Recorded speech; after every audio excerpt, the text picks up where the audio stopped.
Hello, hello, hello. Hola, hola, hola. Mic checks. We are switching up a bit here. Yep. We should be popping up in three, two, one. The volume definitely worked. Hello, everyone. I am Phoenix. I am the owner of Splitgate Yo. Architects. We are a community Discord around Splitgate and Splitgate 2. Our theme is pretty much we're trying to, expand our creativity for the community and express that to you all and share all that entertainment and everything to you guys. And Yep. with me is Koma, and underneath me is Yurgi. If you guys want to Yo. introduce your guys' selves, starting with Koma. Uh, okay, starting with me. I'm Koma. I'm a map builder, much like both of these two. My experience is mainly coming from Halo. So I did a lot of forging in Halo, learning level design, and then I came to Splitgate, where I eventually did become an MVP. And sometimes I still just make maps every so often. And then I've been aiding in not a lot of it, but a little bit of the architect server, making sure I'm fancying it up and mainly just organizing from time to time. And I'm Yurgi. I kind of just would call your average gamer. Grew up playing Halo, Call of Duty, Battlefield. Got a little bit into forging in Halo. Nothing really crazy though. Just a couple small like mini game maps and stuff. Then I had stopped gaming for a bit, and then saw a video about Splitgate adding a map creator. So I was like, oh, Splitgate portals, and I can make maps. So I started playing it. Got really into the level design. Um, Never became an MVP or anything, but I was always doing the super customs and just making maps. Throneless King in chat said Yurgi looks about as maidenless as I expected. Much love, bro. So, yeah, I think the first topic that we should discuss is the recent open alpha for Splitgate 2. Mhm. What was your guys' thoughts on that?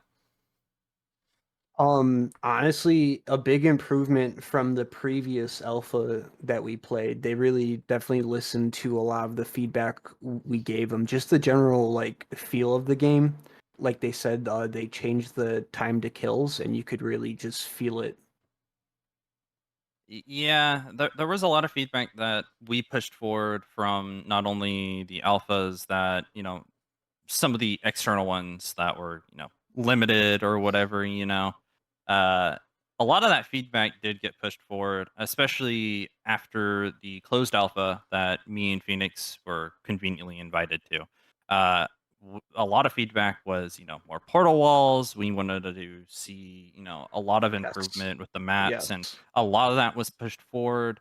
And I don't recall any changes with bypass because there was a lot of feedback with bypass that just needed more portal walls. I don't recall Still any of that. does. Yeah, it's still quite a big map Yeah. in comparison to the other ones. But overall, the alpha felt really good with initial impressions. I actually didn't get to play very much of it because that was Yeah. the Monster Hunter Wilds Yo. release night, Yeah, and I was all yeah. over that.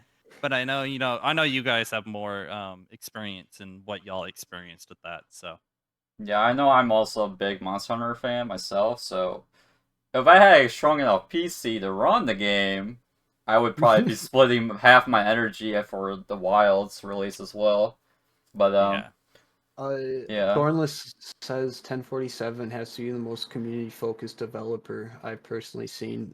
Honestly, I have to agree with that. yeah. I agree. I've haven't seen a developer this focused on their community since I was a kid playing Halo 2 and 3.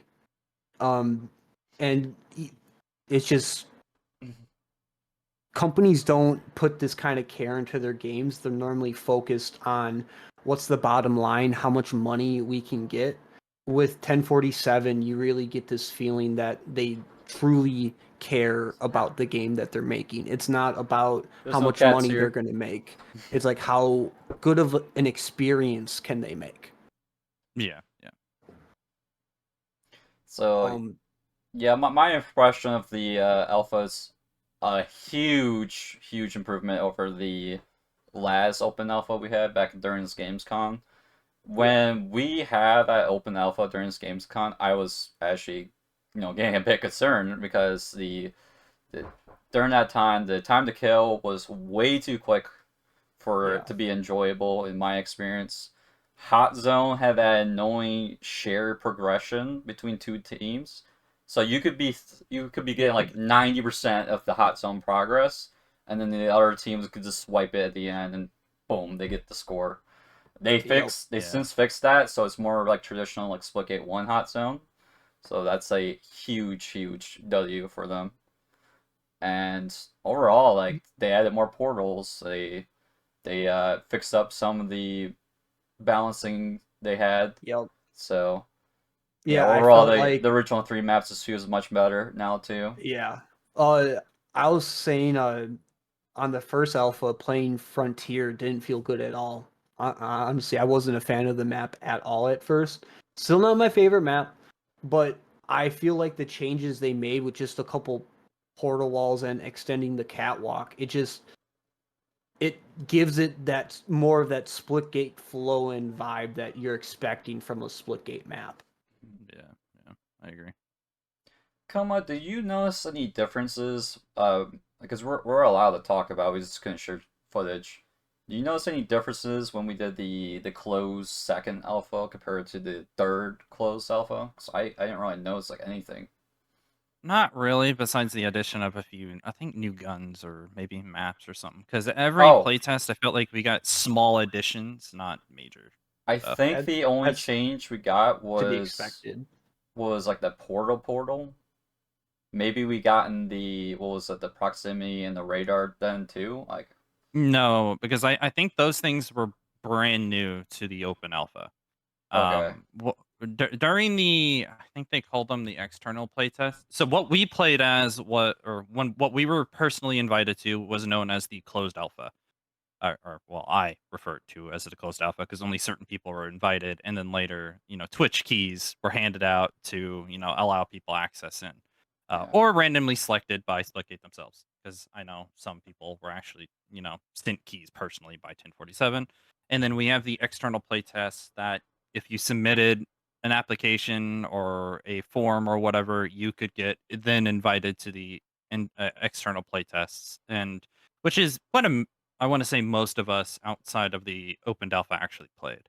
Um, each playtest consisted of typically one additional map and then sometimes some more weapons. So added within these playtests, we had the Blitz shotgun, I believe the Burst BR from both of Arrows.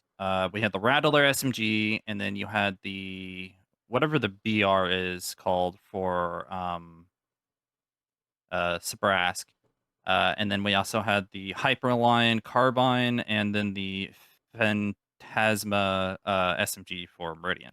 So all of those were added in a single playtest. It wasn't until the open alpha where we started getting more level progression.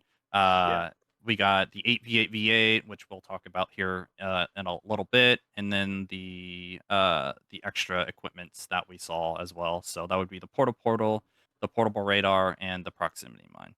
Yeah. Yeah, So so basically it's a lot of new weapons and equipments and everything, and like it's gonna take some time for like us as like players to just memorize like every single weapon, every single equipment name, Yep. because in case you guys didn't know, we're at 28 weapons right now, 28, and I assume Yeah. we're gonna have probably And 30 at least at launch. So we haven't really been able to get into just a private lobby and test out these weapons and abilities as much, so we don't fully know what the exact damage output or stats are at times, and sometimes we're even debating on what some things do. Like, I believe that you can portal block with like the smoke screen, but we haven't been able to actually confirm by sitting down and testing it or having someone confirm that yes, you can with it. Oh, So there's actual gameplay footage that even yeah, the devs shared that's like a thing that's going on. okay. Hold So you on. can port a block with this smoke screen. And oh, hi, I'm like. Yeah, ignore that messed up. So He already had a small head. That was funny.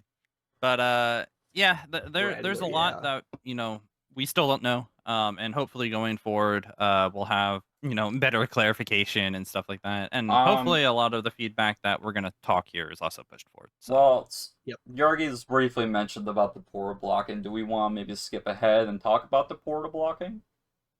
Might be Nah, I would say let's just continue down the line. Yeah, just all right. continue down. We'll just continue down the line. So next up is they release a very big map for Splitgate 2, right? It's for mostly multi-team battle. Multi-team battle is also a new game mode. First time ever we got a game mode where it has multiple teams more than just 2, right? Yep. And so it's 8v8. Big change from 4v4. And the thing about this was we didn't even have any hands-on experience for it during the closed testing. This was new for everyone in the open alpha here. So yeah, there might be some things that might change down the road, but overall it seems like the main thing I would say about the game mode is that the map is ginormous. Yeah. So big, like it makes me think that it's almost meant for something more than what we're using it for right now. Because I don't know how often you hear someone say that, like, we don't even use half the map. Yeah. Yeah. Typically within level design, every section of the map is typically used. But in terms of Glacier's size, there are sections of the map that is only particularly used if it's an objective. So not even. there are right. There's like parts there's a where few like bases, right? yeah, there was a couple bases that me and Phoenix we had to go out of our way to explore. There were no drop pods, there was no objective, there were no people. We just slid all the way out to the edge of the map, and there's whole forts and bases. Yeah. So I remember in one of Phoenix's clips, he actually has him exploring like a red base or something like that. Yeah, and it has like the jump pad right in the middle. Well, I do remember that if you're playing Hot Zone, there's actually a Hot Zone that rotates out there. So that's the only time when you actually go out there to actually interact with that building. It's only Hot Zone. And, I will say though, they at least put a zone in that building where you have. There was 1, 2, 3. I've found like 3 or 4 different bases that you never even see. Yeah, unless you go out of your way. It's a super big map, and it's actually really cool that the map is actually so big. It makes me curious on why they did decide to make it that big. Yes, that's what kind of is going to lead us into our discussion about it. We're starting to get some theories on why is it designed like this? Why is it so big? It obviously wasn't specifically designed for the 4v4 mode or the 8v8 mode. Yeah. Obviously that was more of it seems to work, so we'll have it work for this as well. Yeah. That's at least my theory. I feel like you guys have that same thought. So let me just have this clip play and let it explain for itself here. Here, everyone's in the middle. I'm going back. So this is from my playtest VOD from it's labeled here. So March 1st. It's part 2 because I was having stream issues, so it's broken up to 2 parts. And jeez, there's so much map, dude. So yeah, this portion of the map, which I think you actually call it within the clip Ice Cave. Yes, it's right here, Ice Cave. Yeah, it's a portion of the yellow base, it seems, or at least it's colored for yellow. No, it's right behind the green base. So you normally Yeah. spawn at the front of this base here, Yeah, right there. green base Yeah. is right here. I'm about to go in there. Yeah, if you actually hold it for a sec, you normally spawn right at the top of that ramp there, but you're facing down it, Yeah, so you're like right here or you. something. Yep, yeah, Yeah, you, yeah. you normally spawn like right there, Yeah. and then you just go right down. You don't even look back Uh-huh. because you're already towards the edge of the like main Yeah, area fight. yeah. So you're not thinking about running backwards. You're thinking about running towards the fight. So everyone knows this area because usually there's like a hill here for objective from Glacier, but you probably didn't know there was a entire area behind all of this, which was Yeah. called ice caves, Yep. and there's more to it as well, which we're gonna click on that in a bit here. Let me just let's go. I think I'm just sharing YouTube right now, so I should be able to just transition to it easily. Yeah, YouTube's grayed out. Don't worry about that. There's like somewhat okay. Oops. Okay. So this is more of Yellow base, and this is where we're gonna start talking about potential theories involved in this map. So you might have known. These are all theories. None of this is for sure going to be a thing. We were just playing the game and we're excited for Splitgate, so we just got a lot of wild ideas. Right. So one thing is, so in case you guys didn't know what this area is, like, if you guys see like promotional like trailers of Glacier and like, let's say the, the cover art for Glacier, these archways look like ginormous portals or something, Yep. like had like space stuff in it or something. That's not in game. Like this whole space stuff is removed, and they don't look like portals anymore. But the entire archways still exist. Like the yellow, I think the other one was what, red. I don't remember the exact color. And then, in case you guys didn't know, there was a third one that's actually like a stone like arch, which we'll get in later. But each of these arches have something in common, and what's in common?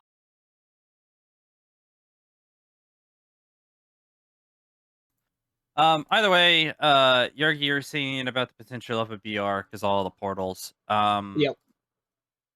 I would say a BR is definitely hit or miss. Yeah. Considering now the thing, because it's hard to compete with something like Fortnite, right? Well, I don't think they would do a fully fleshed out BR mode like you would see from a Fortnite or an Apex. It'd be like an extra mode like when Halo did it almost. You know what I mean? Yeah, yeah. It's hard to kind of like touch on. What are you doing, Phoenix? I'm looking over at your stream and Yorgi's head is fragmented. Yeah, don't worry about that. Okay, we're good. Okay. But yeah, I agree. Like, I don't see it being as like a staple, right? Because when you say BR, I usually always have seen BRs be a staple of like a franchise of some kind. Be that Fortnite, PUBG, something like that. PUBG was the first, but ever since PUBG, it seems like games have made the BR modes the staple of like what they are. Yeah, yeah. For whatever reason, they use the BR as the foundation of the game rather than like vice versa. I really, honestly, I can't see it happening. Maybe they will in some way, but I think in the way that we'll talk about it later on. But a few of like the abilities and equipment and stuff work. At the moment, I don't think it could really support any sort of like BR. Just don't talk about any heavy topics right now because yeah. So I won't touch on any of basically, when I start a stream, ads appear a minute after I start the stream. So so we gotta wait for these ads to go away right now. We got 2 minutes and 20 seconds for ads. Yeah. All right. Well, just wait for ads. So we're just kind of here with the homies who are subscribed then. Or Twitch Turbo. Yeah, the only downside, we're at 720p, but I'm seeing consistent 5K plus bit rate, and 0 drop frames, and it's been green bar for me since this whatever I did boot up. So hopefully it stays here. How about we just try Yeah. not to mess with the scene too much? Yeah. So I mean, we kind of have to change it every now and then. Yeah, every now and then, but If it does end up being the scenes that are causing issues, what we might just have to do is just literally might have to ask Stoma to redo all the overlay stuff because what potentially could be happening, Phoenix, is that you're rendering multiple things of the same Discord and it might be Yes. overloading stuff. So Yes, that that's might be the issue. yes, that might be what's going on. So what we might just need Stoma to do is literally take screenshots of Discord and just make an overlay we can throw on top of Discord But yeah, compared to something else. this is number uno podcast for a reason. Things will get better from here. So yeah. Everything is going to be scuffed now and hopefully not later. Right.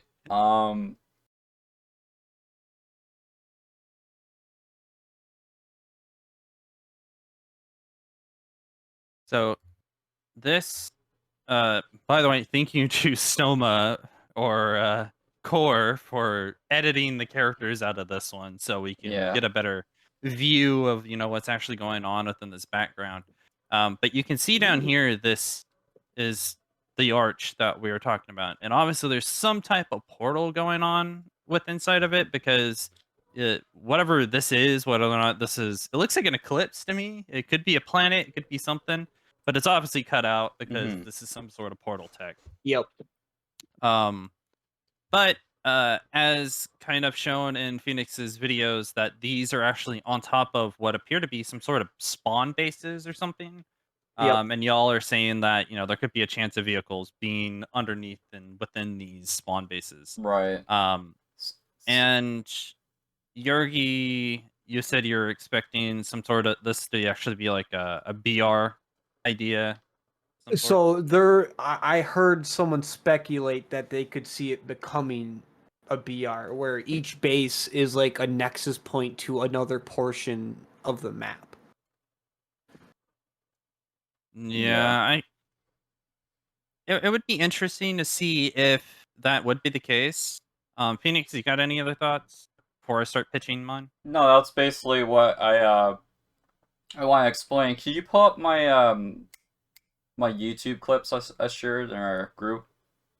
Yeah, give me 1 second. The one that says continuously yellow base should show what's underneath the yellow arch, and then the same with the stone one.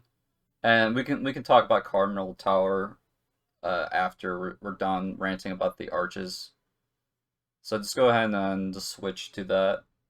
It's all about them arches, baby. Yeah, you probably do you need a close screen first or no? I can just switch. Okay, yeah, we can switch it over. we can just give me 1 second. just keep it here. Windows.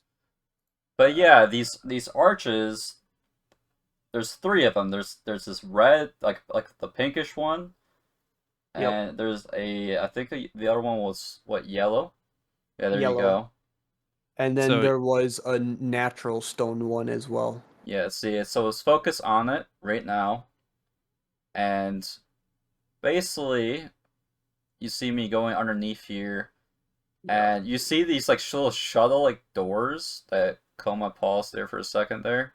Wait, yeah, he's gonna get right. So, I think King of Juice said this first, because if you go later in that VOD, he was mentioning, he's like, maybe this could open up to a possibility of something more to the map, right? Yep. And then my thought is like, if you just continue from here, right, is that maybe these could be possible hangars or potential vehicles could be spawning at, and these buildings here are just placeholders for those vehicles. So maybe we can have like roam like these like mini like kind of like Halo 3 mongooses. I'm thinking, 'cause it should be like it should be wide enough for like a mongoose to be able to drive out. Or yeah. I forget the Apex vehicles names. I think it was called the Trident.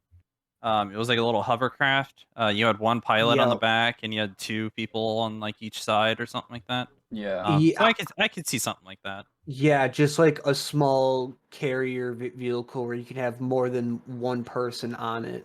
Yeah, so you Yeah. can open up the next video clip now. Not the Cardinal Tower, but the other one. So Yeah, yeah. this is heading to the stone one. So there's a stone arch. So you see that it's like a broken down arch basically, and it's like all earthy now. But the building inside, it's pretty much completely identical to the other two. Just the textures are different. Exactly, Stoma. Stoma just brought up what I was talking about. He said maybe the big portals are a portal for the vehicle. Yeah, they could be. So But here's something I've thought of, right? So we're familiar that there's like 3 main planets, right? We have Earth, we have Venus, and we have Mars. yep, What if these are instead gateways to each one of those planets and they're representing factions? So imagine this almost like a transport hub, where except for having one portal that goes to like one or like having multiple portals, this is instead kind of like a transport hub where you send stuff here, then it gets sent elsewhere. So I can kind of see this of like the people rally and then they set their teams up in these bases, and each one of the yep. bases are also part of that faction or that team, and then Mm-hmm. that's where all their supplies and stuff comes from. So, however the games are set up and within story, ammo, any sort of supplies and stuff probably come through here. That's kind of my theory. But yeah, I do agree that they are kind of weird in terms of like placement. You can see another arch kind of out there in the distance towards the red base as Phoenix decides What to look about away. this? What if each faction has its own like storyline, and to access the storyline, you go through those arches, and you like you said, you're in the planet and you're experiencing that faction's story Yeah, and yeah. whatnot. I That'd think be that's kind of interesting. it would be interesting, and it would give these areas a bigger reason, especially the big giant portals. I feel like the giant portals are kind of a big thing. I Yeah. know at Yeah, one point in time, you were kind of explaining it in like a Destiny way, where it's like these portals or something that you kind of like stand in front of or underneath, and as if like you're like starting like a Destiny raid or something, where you yeah. just kind of like go towards like your next objective, kind of like in a Like way where you just the don't know what you're doing. Glacier map that we're seeing now will be like some sort of community hub where you could maybe do some NPC killing. They might have like Yeah, something a like that. place Yeah. for this, and then the big arches, you go in for like the big weekly raid of that faction, let's say, because each I faction could have their own raid. Yeah. I don't think anyone has probably made this comparison, but when y'all started looking at this map a lot more in depth, I started seeing more similarities with it to something like Halo 5's Warzone.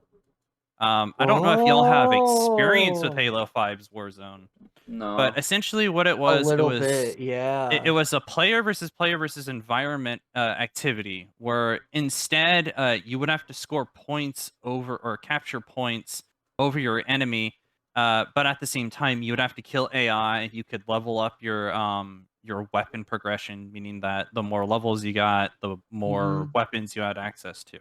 And essentially, what would happen is whenever you would capture all the points, you can open the enemy's core up and you can destroy the enemy's core, and that would immediately give you a win. Or you could potentially just capture all the points, and that's how you won as well after a certain amount of points won. And because this map is so big and the way the map is laid out really reminds me of something, because in Warzone you had 2 main bases for each enemy, and then you had like Yep. one middle structure. And So, this yeah. is similar. Yeah, you got the three bases now, but again, they have the three factions. So they're setting up for almost like, oh, kind of like we talked about before, like a faction warfare. Yeah, yeah, yeah. Yeah, I could see something like that as well. But another thing to also keep in mind is that in Halo 5 Warzone, they also reused the Warzone for the firefight map. Yep. So I again, that is completely something that we've never seen in Splitgate before, and I don't expect to see it anytime soon, which is just the equivalent of some sort of PvE mode in Splitgate, which, I I don't would. know if that'll ever happen, but I it, th- I feel like Splitgate would benefit from some sort of PvE or story mode. It just for the people who spend a lot of time playing the game, you occasionally want that more just casual and relaxing experience of just playing that PvE or that story mode. So yeah. here's an idea. Like, so we got those three different sides, right? Mhm. What if those could also possibly be placeholder for some objective spawns for maybe Firecracker or Splitball? Because currently we don't have Firecracker or Splitball multi-team set up They for Glacier. Mm. Like those actually become your bases when it becomes more of an objective mode like that. Yeah, and then like let's say it there's like could be. let's That say like that for makes fire sense. let's say like if they do a multi-team Firecracker, there could be like an A, B, and C situation. Mm, The only other alternative I can see is that this is only the beginning Oh, of pause when I get near this window, yeah. by the way. right Kind here. of dark in here, actually. Let me turn my light on. Yeah. Oh yeah, this area. I thought this was a cool shot. Throneless King said, big team Spitball will be a sniper heaven. Yeah, probably. um uh, Quickly before we start talking about this here, I kind of want to also throw this idea out there, this theory, that what if we're not seeing the final form of BTB? Considering this map is so big, what if they want to go bigger with this game mode? So, Like they want more than 24 person yeah, what if they lobby. want more than 24 people? And That's that would actually explain the interesting. much bigger map, and that would mean these Okay. areas that are more outside of what we usually play would have the Yeah. actual zones. Mm.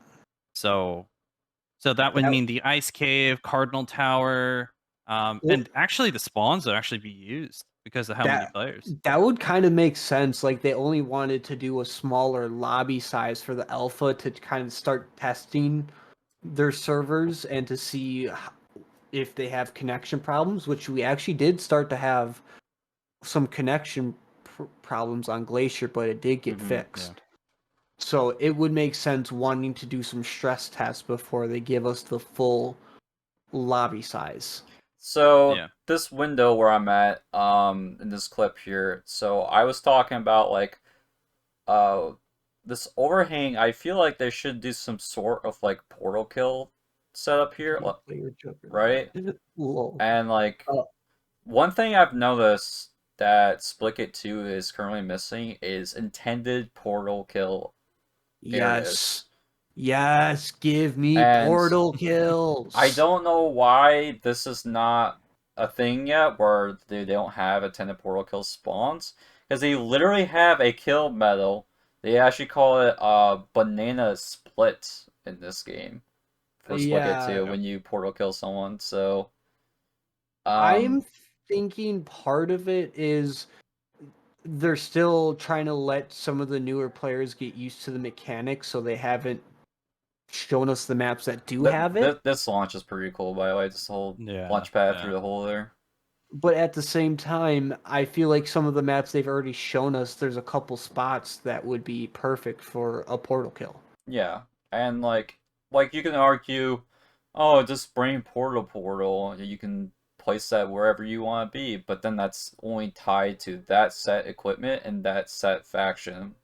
So And this, again, this kind of ties into my whole argument with the portal blocking with something with a mechanic that's so fundamental to Splitgate's gameplay. Every faction should be able to perform that task. It shouldn't be just to one faction that can do it. Every faction should be able to do it, even if it's in its own unique way. Like that mechanic needs to be universal. yeah, Yeah. Okay.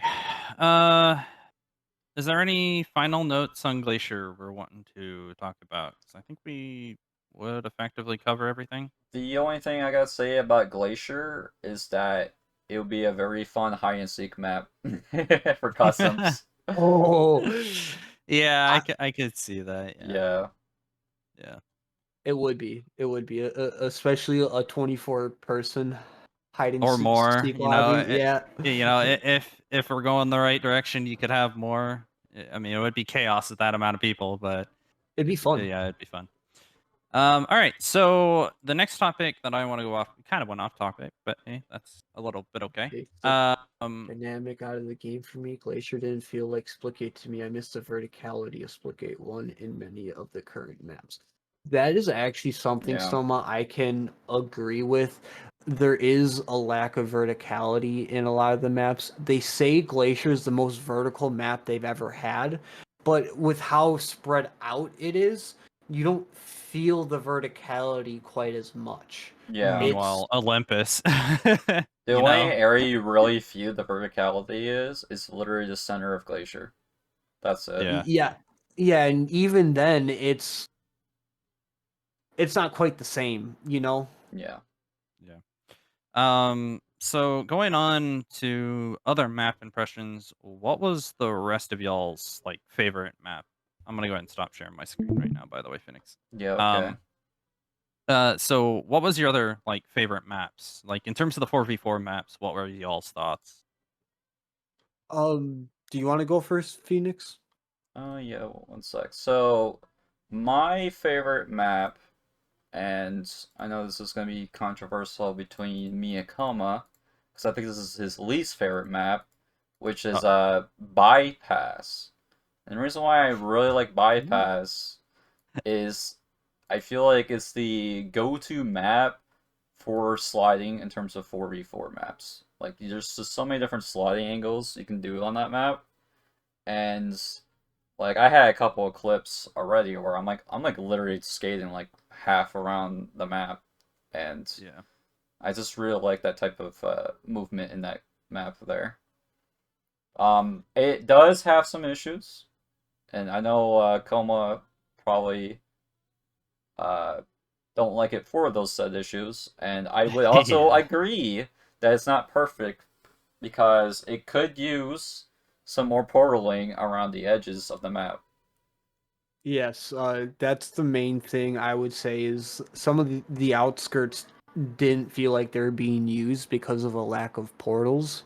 That's the nice thing about this whole portaling mechanic. It allows you to easily navigate players into parts of your map that might not normally be used as much just Yeah. because the portal's there.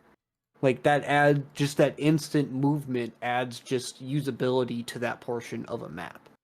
Yeah, thanks for the follow, Throneless King. What was your favorite map, Uh, Coma? Mine, I'm gonna go with Eden. I love the way that Eden is overall designed. It's simple, it's to the point. There's not a lot of complexity. There is room for pretty much everything within the map. So whether or not that's snipers, shotguns, AR, BR, whatever, the map is just overall a really nice map for everything. This means that any power weapons that are spawned on it, any loadout weapons, they're still going to play phenomenally in their own regard, depending on how you rotate through the map. Yeah. Um, uh, to kind of elaborate on the reason why I hate bypass, because I was called out on that. Bypass has a very long range issue. I feel like the map is meant more for um, long range weaponry, carbines, snipers, BRs, some stuff I like can that. agree with that actually. It's Um, you can definitely feel that it's meant to be more of a yeah, long range map. Yeah, yeah. things Which, like shotguns don't feel as powerful on yeah, bypass compared to long there. range. Don't get me wrong, there are a few areas, but the Yeah. areas that, you are gonna go to, especially in terms of, like, objective modes, that being, what's it called? Like, some of the indoors areas that, maybe a hot zone will probably plop down a zone in, sure, that's probably gonna be your primary area of, shotgun, SMG, maybe a little bit of AR gameplay. But in terms of that, outside in the middle of the map is what I essentially call like no man's land. If anyone's not familiar with the term no man's land, that was a term used in World War II when you're outside the trenches. So if you're trying to go from trench to trench on foot, like running over, you're gonna get splattered essentially. And that's what they called no man's land. And I think bypass really embodies that idea where Yep. if you're anywhere on that grass, you're probably gonna get shot. And that is kind of where I really just don't really enjoy the map. I can agree with that. And Hunter Killer said something about Yeah. the verticality, and it's a great point where it only has verticality really on the sniper catwalk, or is that rocks? I forget. It's that catwalk on the one side of the map, and then the rest of the map for the most part is like one, maybe two levels. I feel like he And just means like the overall like starting spawns need like more verticality maybe. Yeah. Because like the side of the maps, like there's barely anything. Even like the side of the maps, not only they don't have much portals, they're also pretty like flat. Yeah, which there's room for flat maps in Splitgate, I will say. Yeah. Not every map has to be a super vertical map, but at the same time, momentum is a big part of the game, and being able to go through a momentum portal, you don't want to be looking all the way up, like at a skyscraper, to hit your portal to then go down. Yeah. You want a portal that's closer to plane level, and then you're jumping down. Yeah. We'll touch on momentum portals and a bunch of stuff, further down. I know we've kind of talked about it a little bit, but Yergi, I do have to ask the question: what is your favorite map in Splitgate 2 Well, so far? thank you for asking. Like we're gonna actually- ask it eventually. Yeah. I'm kind of with Koma on this one. I think Eden right now just feels the most like what a Splitgate map should be trying to at least feel like. It definitely gives me those more of Halo vibes, though. You can definitely tell that that map has that Halo inspiration in its design. But I love the verticality on it. I know it's definitely still a somewhat flat map, but how they use just 3 levels in a map, but then they really make you feel that verticality on certain parts of the map. Yeah. Which just gives you that really good feeling that you're looking for. Like, the high ground is either completely open, or it's not always easy to get to unless you spawned in that part of the map. Like, if you look at the spawns, you have a quick portal up to the sniper catwalk, but then you're completely exposed. Or you have that little window that looks out into the middle, but the only easy way to get there is if you spawn there. Or else to get there, you have to be spawning on a certain spawn, and then you hit a portal, you slide down the stairs, and then you're able to jump into that little window they have. It's a lot harder to do than just walking to it. Yeah. I do gotta say I love Eden for like the launch portal walls or whatever they want to call them. I don't know the exact term they used for them. Maybe we'll get the exact term for them at a later date. But whatever they did with those portal walls is a really cool addition. It's a weird mix of like portal wall and like launch pad. I don't know what to call them, but really cool addition they have added for Eden. Yes. Honestly, probably one of the more like crazy additions I think they've added. Like we figured launch pads were going to be a thing, or some type of grav lift, but those launch portal walls are very cool. Amazing. I hope we get more of them. Yeah, I hope we get to see more of them. Are they on bypass? I feel like they should be. No, I feel like there should be some sort of launch pad like that. Well, because I know there's a lot of momentum shenanigans on bypass. They have a launch pad on bypass. They just don't have a portal launch. Yeah. That's the difference. I feel like they could add them then. The only thing I think about Eden, like at the very start, like I just was not a fan of it at the very start, but it did grow on me throughout this alpha because I had, more than 4 hours to play the game, Yeah. and right, and then also not only that, like we couldn't play it during all that 4 hours during the closed testing, but Yeah. the map was very confusing, at least for me at the start. It's mostly the basement area because the basement area it has like four different paths that leads right down to the center.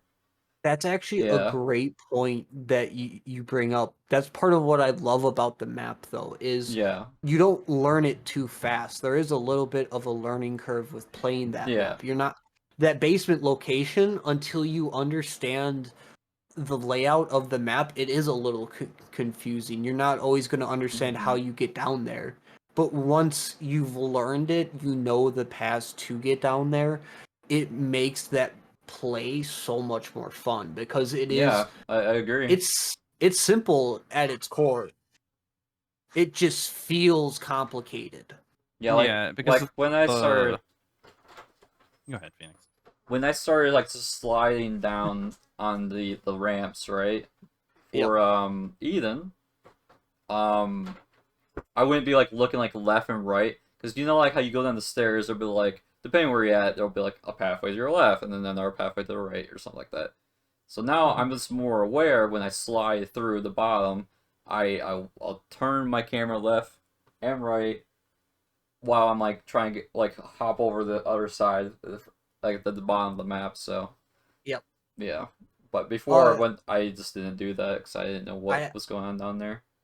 I was gonna say I like how they did the stairs on Eden too. It makes the sliding feel really good. Like there's Yeah. so many movements where with those stairs it allows you to keep your momentum throughout the entire map in a very smooth fashion. Hmm. Uh, there's yeah, just all around the map you can just go. There's stairs to get you the momentum down, and if you momentum it right, you're right back up the other side to then go right back down the stairs again. Right. Yeah. It's I know there was a lot of people saying they didn't like Eden at first, but I think that's just people learning the map. Once Mhm. people Yeah. have learned the map more, they're gonna realize how fun it is. Yeah, I agree. I do want to throw Eden up there as probably the best map Splitgate 2 currently It'll has. Yeah, probably be my Um, second favorite. Yeah. yeah, because I'd say it's up there.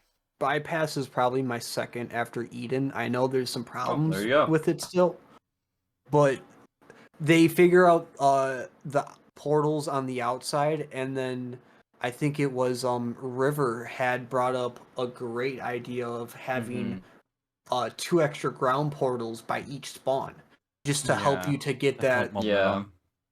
keep Yeah. the momentum going. I want to see them add a portal kill, maybe on the sides of the building where the BFB is, because it's like right on the river there.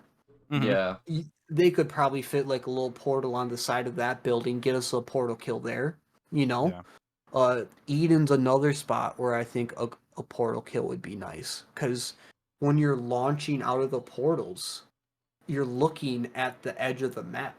Mhm. You could have a Yeah. What portal if right there that you just put down, you know? what I liked about the Eden like launch portal pads, right? Wherever you call Mhm. them, is that you could combo them with portals. You can uh chain them with a slide because after you jump from that, and if you're on the top part, you're gonna be leaning towards a ramp that's gonna lead to spawns. So you can take full Yep. advantage of that by sliding through those ramps, and you can maintain momentum from the very outside and just hop around the inside the map. So that's really Yeah. nice. It's really creative.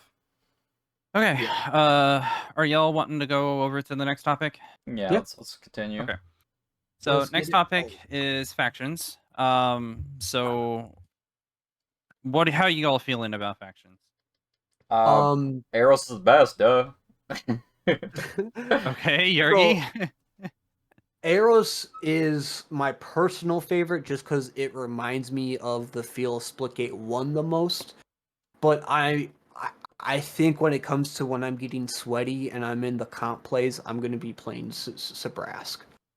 Surprise. Okay. Hmm. Yeah, I'm more of a Meridian gamer. Uh, essentially, we just covered our favorite factions, which Well, is part of the topic. well, there you go. We're all split here. And that'll lead into the next weapons. And mainly the reason I like Meridian is the ability to really manipulate your weapons, specifically with the Time Dome. I love cracking out the guns with the rapid fire, or if it's the quantum in question, the bullet burst and the rapid fire. So I could just basically turn my gun into a bullet hose whenever it goes into the Time Dome. But like, what's your favorite weapons from each one of the factions? I'm a carbine kid all the way around. Every faction, I love the carbine. Probably for carbines though, I like the Sabrask carbine the most, just because it's a 2-tap. Yeah. Okay. Phoenix.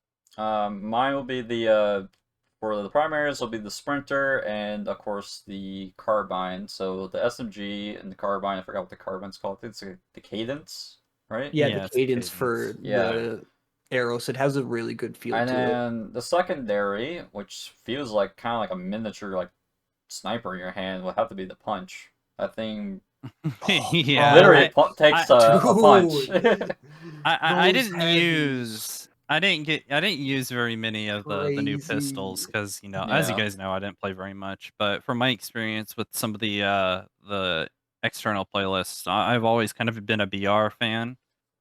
So what is that? The burst. I forget what the Sabrask one is called. I want to say it's like Jackhammer or something. I think that's Um, yeah. and then the Quantum, which all of them are really nice in their own regard, and they all have their own like little aspects, and the inspect animations are all great with all of the weapons too.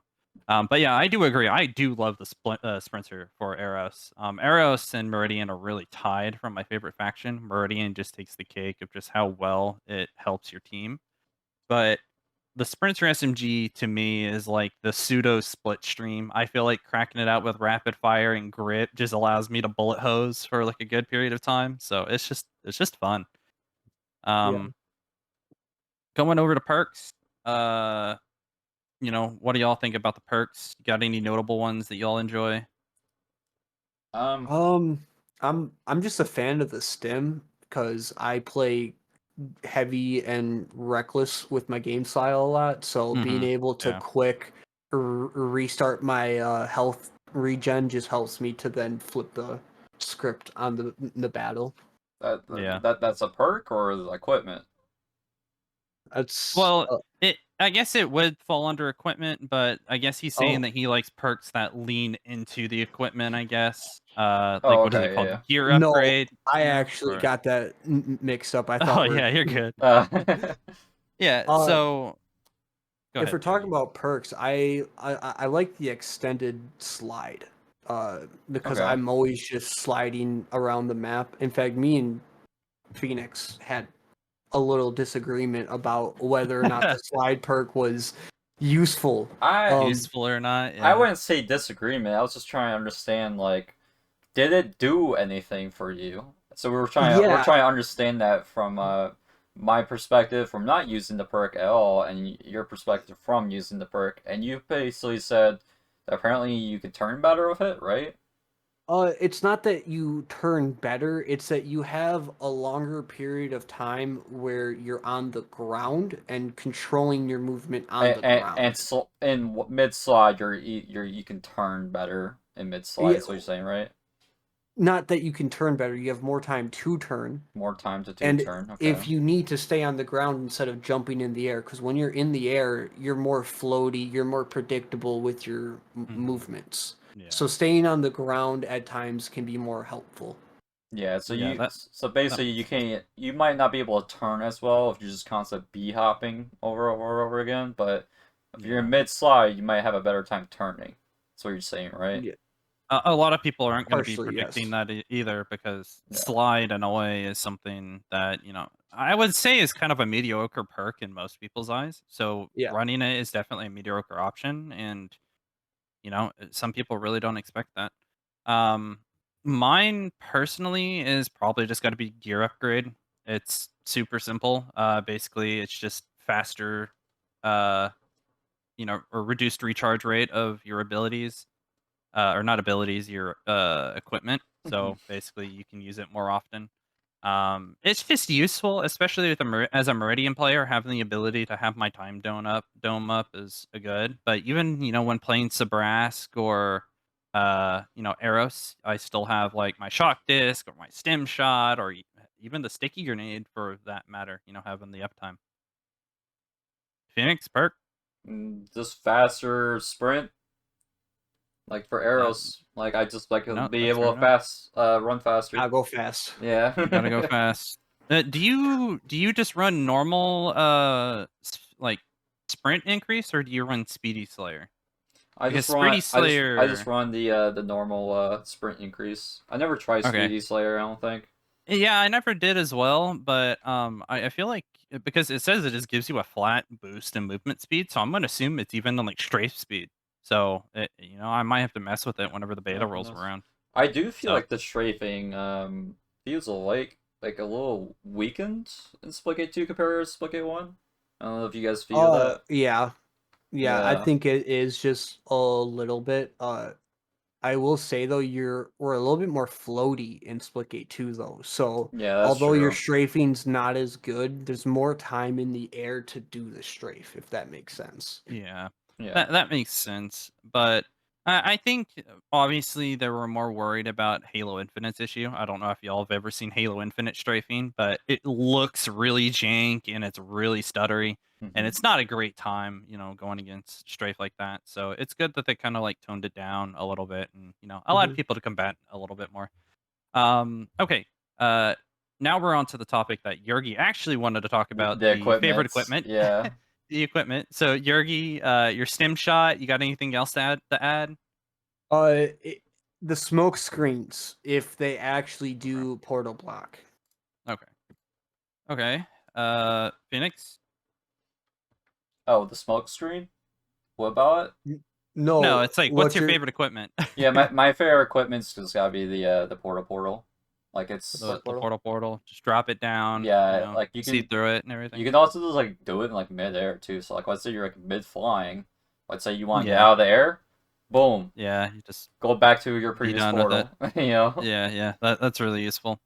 For me, it's obviously going to be Time Dome. But if we're talking like Eros, I do like the shock disc. I don't know It, how it the was perk my favorite for a actually. while, yeah. Shock The disc. shock disc is actually really cool. I don't know if they ever did clarify some of the portal closing stuff with it because they did mention in the really early playtests that apparently it could close portals, but I threw it through a portal somehow, so No, I don't know. they I don't know if they ever did anything they to clarify reverted that. Like they don't have that okay as a feature anymore. the description Yeah, anymore or anything. because Like honestly, it was there's never a feature technically, but it was like planned at the start. I was gonna say that feature doesn't seem like it'd be that useful with how they have the portal mechanic right now. Yeah, Yeah. yeah. It's definitely a bit of a weird choice, but I still liked throwing it at people. It's just to see them struggle was just kind of funny. But I actually got a couple kills while being stunned by it. So Yeah. like that's kind of tough. That's yeah, tough to do actually so because you it throws can your turn. aim.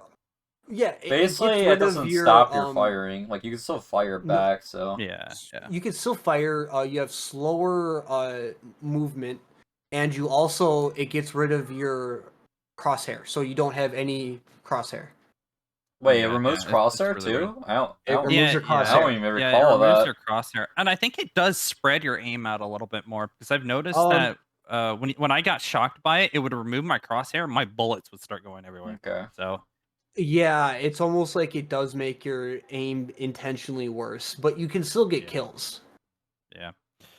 And then finally, for in terms of factions, favorite power weapons. Phoenix, what do you got? I'll probably have to pick the. It's kind of a little difficult. I guess the split stream. I feel like the split stream is like the easiest one to use, and I just feel like it's way too overtuned at the moment. So like probably my favorite will be changing in the future. So Okay. I just think it's Yeah. really strong at the moment in the game. Yeah. Yergi, what do you got? I'm gonna go with the deadbolt. Give me them headshots, baby. Okay. Bro, Yeah. that thing feels so good right now. It's just like boom, headshot. Boom, headshot. Yeah. It's just your typical sniper, you know. What can you do about the feeling, you know? That's just how it is. I also like how it's a bolt action and you get that reloading of the bolt going Oh, back and everything. yeah. It It feels feels good. chunky. It Yeah, it feels feels chunky to it. chunky when Yeah. you get those headshots, bro. The sound and the feel it gets, it's right. It just feels right. It's not. It's also not like it's super easy to just pick up and do damage with. You have to be good. You have Yeah. to aim still. They If also you buff can't up body aim, shot too. It's like body shot does like brings the person down to like dude, 10 health or something. Splitgate yeah, 1 it's like 35. it basically brings them down to being one shot Yeah. after getting the body. So if you get a body shot, you can quick switch to whatever Mhm. your secondary is, whether it's a Sidearm. Yeah. pistol or carbine at the time, and just one shot and they're dead. Yeah, I've always been Huh. bad with headshots with Wasn't aware snipers, of that. so sometimes I do land body shots, believe it or not, even though my That's aim kind of sucks cool. with Yeah. sniper. And then I'll just switch to my other weapon and just clean up with the other weapon, so Yeah. Personally, mine's got to be the split stream. I think not only the way that they really designed it too. I don't know if you've all noticed this, but like when you look at I think it's the left hand of the split stream, it has portal tech in it. So what yeah. happens is it's alternating the bullets between a portal and Yeah. basically allowing the bullets to go through to the other side of the gun. And of course, whenever you're converting them into one, you know, you really don't notice that. It's a really nice touch. Um, I do think it's a bit weird, since like they changed the split stream from the initial Yep. playtest that me and Phoenix have played. Because originally it started out as one, and then you would have to, you know, aim down sights, and it would split into two, and Yeah. then it would Yeah, disable everything. that's how they had it in the first alpha too. Yeah, I just felt like that was a little unnecessary. You know, you didn't really get It much value out of it. it did add us like some downtime too when you're trying to change Yeah. through states, like Uh, a yeah. It cooldown before you it gave fire. it gave some skill in between. You know, it's like, Yeah.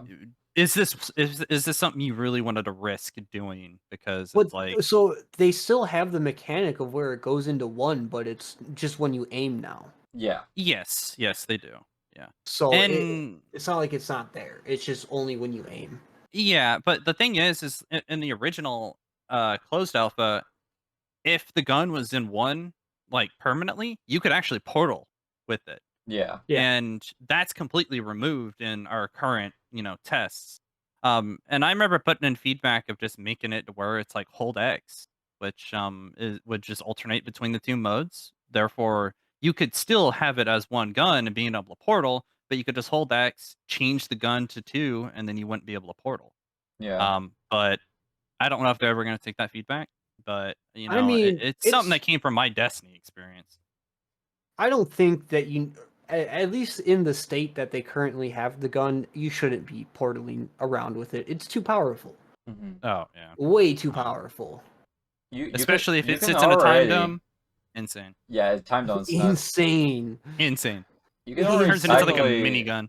you can already technically portal with it kind of with a split stream. You just gotta switch to the other weapon, the portal Yeah. first.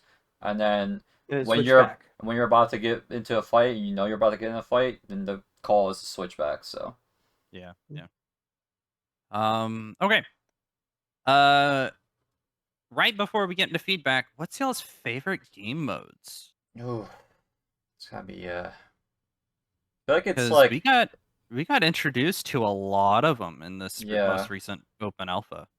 There was a It's lot of new stuff. as interesting as I multi-team is. I thought I was not gonna like multi-team. I kind of like it to an extent, but it's not like my favorite or anything.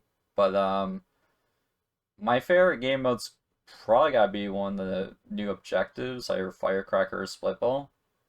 I Hmm. just like if I you move around fast enough in terms for like Splitball, you can really score those balls like really quickly. So, and I I'm enjoy that. interested to play Splitball once people get a better feel for the game mode.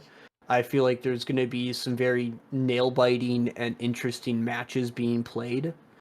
I also think that personally, the maps that they're being played on are.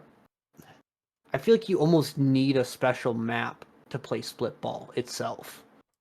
Like setting up the spawns with the ball spawn locations can be hard. I'm not saying they don't work on the maps currently, because they do. Like, they're still fun game modes. I just feel like you would get more out of that game mode if you were to make a special map just for it. Right. Yeah. Kind of like the bounty maps, how they're set up, where that specific design just works for that game mode. Right. Yeah, that makes sense. I think I'm just probably gonna go with Hot Zone. I will say that the 8v8 did generally, or sorry, 8v8 v8 did generally surprise me. I Yeah. did have a lot more fun than I was expecting to, because as someone who plays Halo, but I don't play very much BTB, I don't find it very fun. The big team multi-team is actually generally a lot of fun. Yeah. I'm not quite sure why that was. Maybe it was because the map is so big. You're like you might be evenly spacing out the enemy. But in terms of like multi-team hot zone, that was a little chaotic. That Yeah. was kind of a tough like fight. Sometimes. Yeah. The 4-point domination was interesting though. I'm still a bit mixed on it. I don't know how to really. I think they need to change the down points up a bit, maybe. Um, Maybe. from what I played with Yergi a few times with multi-team domination on Glacier, your best call is just to go back and forth between A and B. Honestly, Yeah. just go back and forth at A and B, because C and D are just too close, too far away, and I think they have D like slap right in the center, so that's Yeah, like and you way too much going on there. So in fact, in one of the streams that you had, you heard us like talking about it, where to hold D, you need your whole entire team to yeah, coordinate just to hold that one point, where you could just have your whole team split between A and B, and if anyone needed help, you could have one or two people quick do the portal route between A and B, and you're right there to help.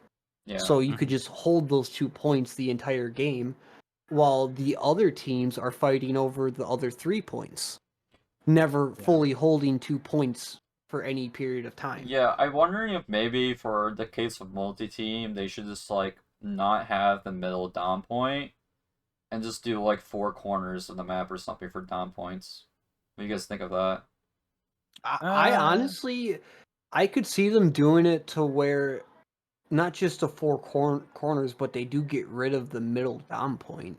Yeah, I feel like the middle dom point it's not needed, and maybe it'll No. actually incite people to go into like the C dom, which was like all the way over like the green side. They could always just add a fifth.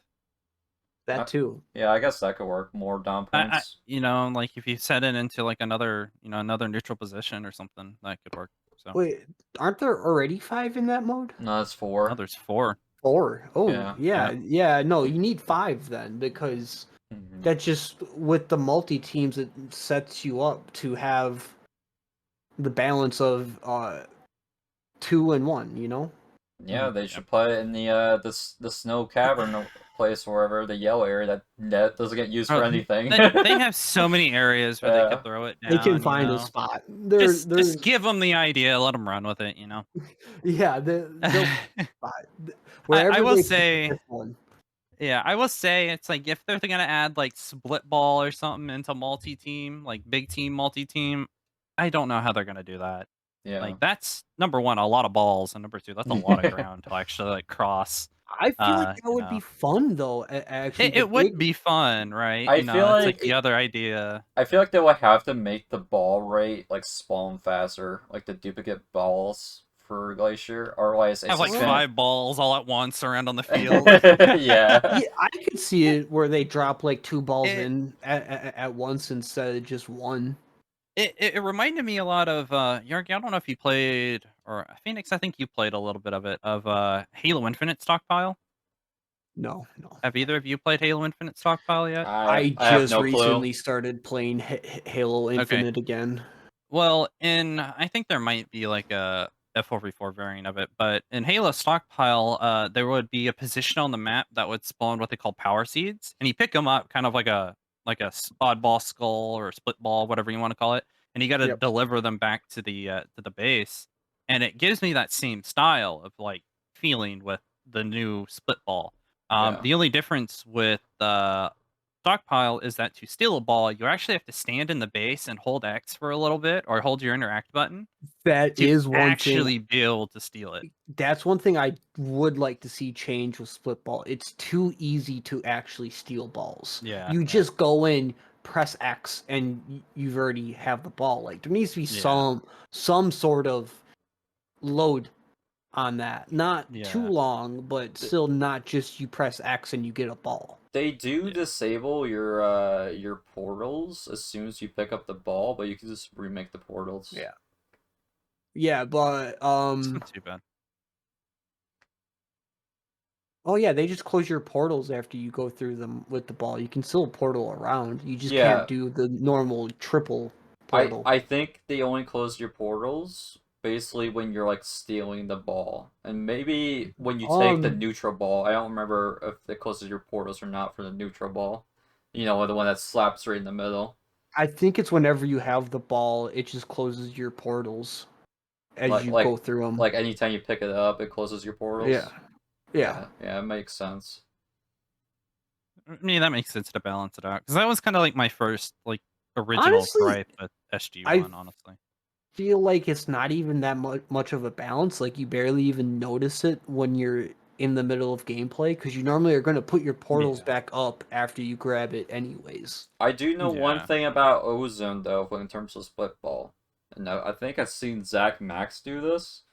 If you The pick up, momentum launch with the portal or the ball. yeah, Is yeah, that what you're sort talking of. about? So basically, you could pick up the ball. Like let's say you steal the ball, right, and then you hop off that platform on the edge of the map. And when you're going down, instead of using the ramp side portal to get to back to your base, basically what you're doing, you're placing a portal at that floor portal at the enemy base on their side after you steal the ball, and then you place another portal at your base floor portal, like underneath the map. Yeah. So then what you're doing, So you're launching yourself through the floor, kind of like a trampoline, back to your side Yeah. of the base, and boom, you're already at your base, and then you yeah, soar yeah. that way. It's I don't a tricky remember. setup, but you can do that.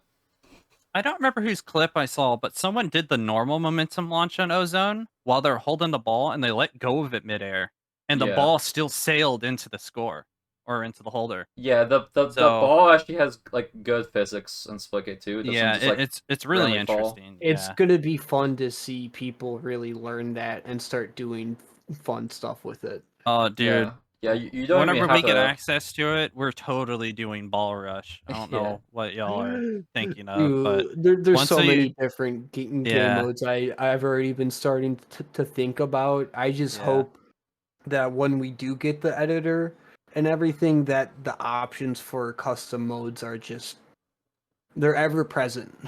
yeah. But Okay. before I touch on Stelma's comment, but yeah, you can basically you could basically just throw the ball at a distance to the score zone. You don't have to touch the score zone to score the ball. Hmm.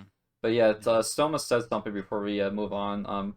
Throwing the ball away, it's also not a tactical option. It simply resets the points if Yeah, it so leaves the map. So I guess it just the ball just resets back to the center of the map.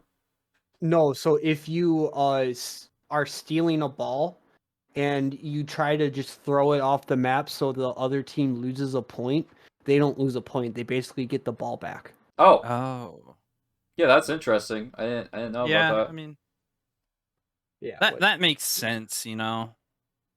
Because I feel like it would be a bit cheap to be able to steal balls and All right. throw them off. Yeah, Yeah. especially like on Ozone where the ball is like right by the edge of the map where you could just grab Yeah. it and throw it. Yeah. All right. Ads are about to appear, so let's go take a bit of a break here, guys. It's actually perfect timing. I was wanting to take a quick break anyways. Alright, cool. Get up and go. All right. Yippee. Wrong window. All right. Come on, man. Look, man, everything threw me off ever since we had those issues earlier. Okay. All right. So it should be, yep, desktop is unmuted and mic is unmuted, so everything should be all set. We're all here. I don't know if Jurgen's back yet. Is he? Yeah, I'm back. I think Endo took away my level 50 perm, so I can't put my camera back up. Oh, that's. Well, I feel like Endo probably didn't do that. Let me see if there's anything going No, on it's Discord. it's okay. Don't worry. All right. Yeah, I would say we could probably move the Splitgate architects, but then that requires some setup. Cause I am just only streaming at 720p, so it's not like we're taking the benefits of the higher quality streaming here or anything. But maybe when we do our next podcast, we'll just do it in our official Discord. So yeah, that works. Okay, so our next topics to go on is mainly focused around feedback. So looking at XP progression, for one, I thought it felt great in the recent open alpha, but the problem was we had 7 times an XP boost. yeah, Um, which felt great for the yeah, 7 it felt times great. XP, but that's not gonna be Yeah, it's not gonna be the planned XP rate for at launch. yeah. It definitely will go slower at launch. Like it'll take longer to upgrade and unlock stuff. I just hope there's more progression outside of just that. Mm-hmm. I don't want our only progression to be to get levels to then unlock the guns to then Yeah. unlock perks and stuff. Like I want I know it sounds bad and some people probably wouldn't agree with me. I want a camo grind. I want to have challenges that once I complete these, I get, even if it's not the coolest camo ever, I can only get this camo by completing this challenge. Yeah, I feel like it should It's be. I feel like it should be like a cosmetic unlock reward system and not like, oh, game feature unlock system through leveling. You know what I mean? I'm okay with Yeah. having the game feature unlock, especially since it's going to be for the casual scene. I think for the ranked modes, there might be it might be a little different. I'm not quite sure how they're going to do ranked with all the changes that they've made. It's also like trying to like figure out like, okay, what stuff you're gonna put at the higher levels compared to what you're gonna put at the lower levels. Because right now, where they have it set for equipments, I feel it's kind of underwhelming for both Sabrask, especially Meridian, for their level 23 slots. When they get their final thing, which is their equipment slot at level 23, for Sabras is the proximity mine, which is, I mean, it's okay, but I think the other two I didn't options get are to better. test it that much. I need to test it more to know how it works more. Yeah. And then the final equipment slot for Meridian is this radar. Like, I don't understand why we have a radar equipment when we have a natural radar. So As far as I'm aware, I didn't use it, but I think I read the description. In fact, I haven't uploaded it and I haven't edited it. I have a video going through all the different like additions and stuff. The radar's description that says it reveals enemy within range. Number one, very descriptive. But apparently, I'm gonna assume this is what it does. Any enemies that are nearby will be permanently marked as a red dot on your radar. Because the only I time think it's enemies are also wall marked, hacks. So you're marking them and you can see the person through the wall. maybe? That's what I'm I not think it is. So totally sure. it's like when you do your basically your ability for the faction. It's like that, but in a small grenade that you can throw. Maybe. I just assumed it would mark them as a red dot on your mini map as long as they're near it. So you Yeah. know, it's like as long for you and your teammates, um, maybe it would just permanently mark them on the radar. My only problem is that number one, hypersite exists, so Yeah. it makes it feel somewhat irrelevant, and the fact that this Yeah. thing is a small deployable on the ground is Yeah. questionable. So what I want 1047 to do is allow us to stick this thing on walls.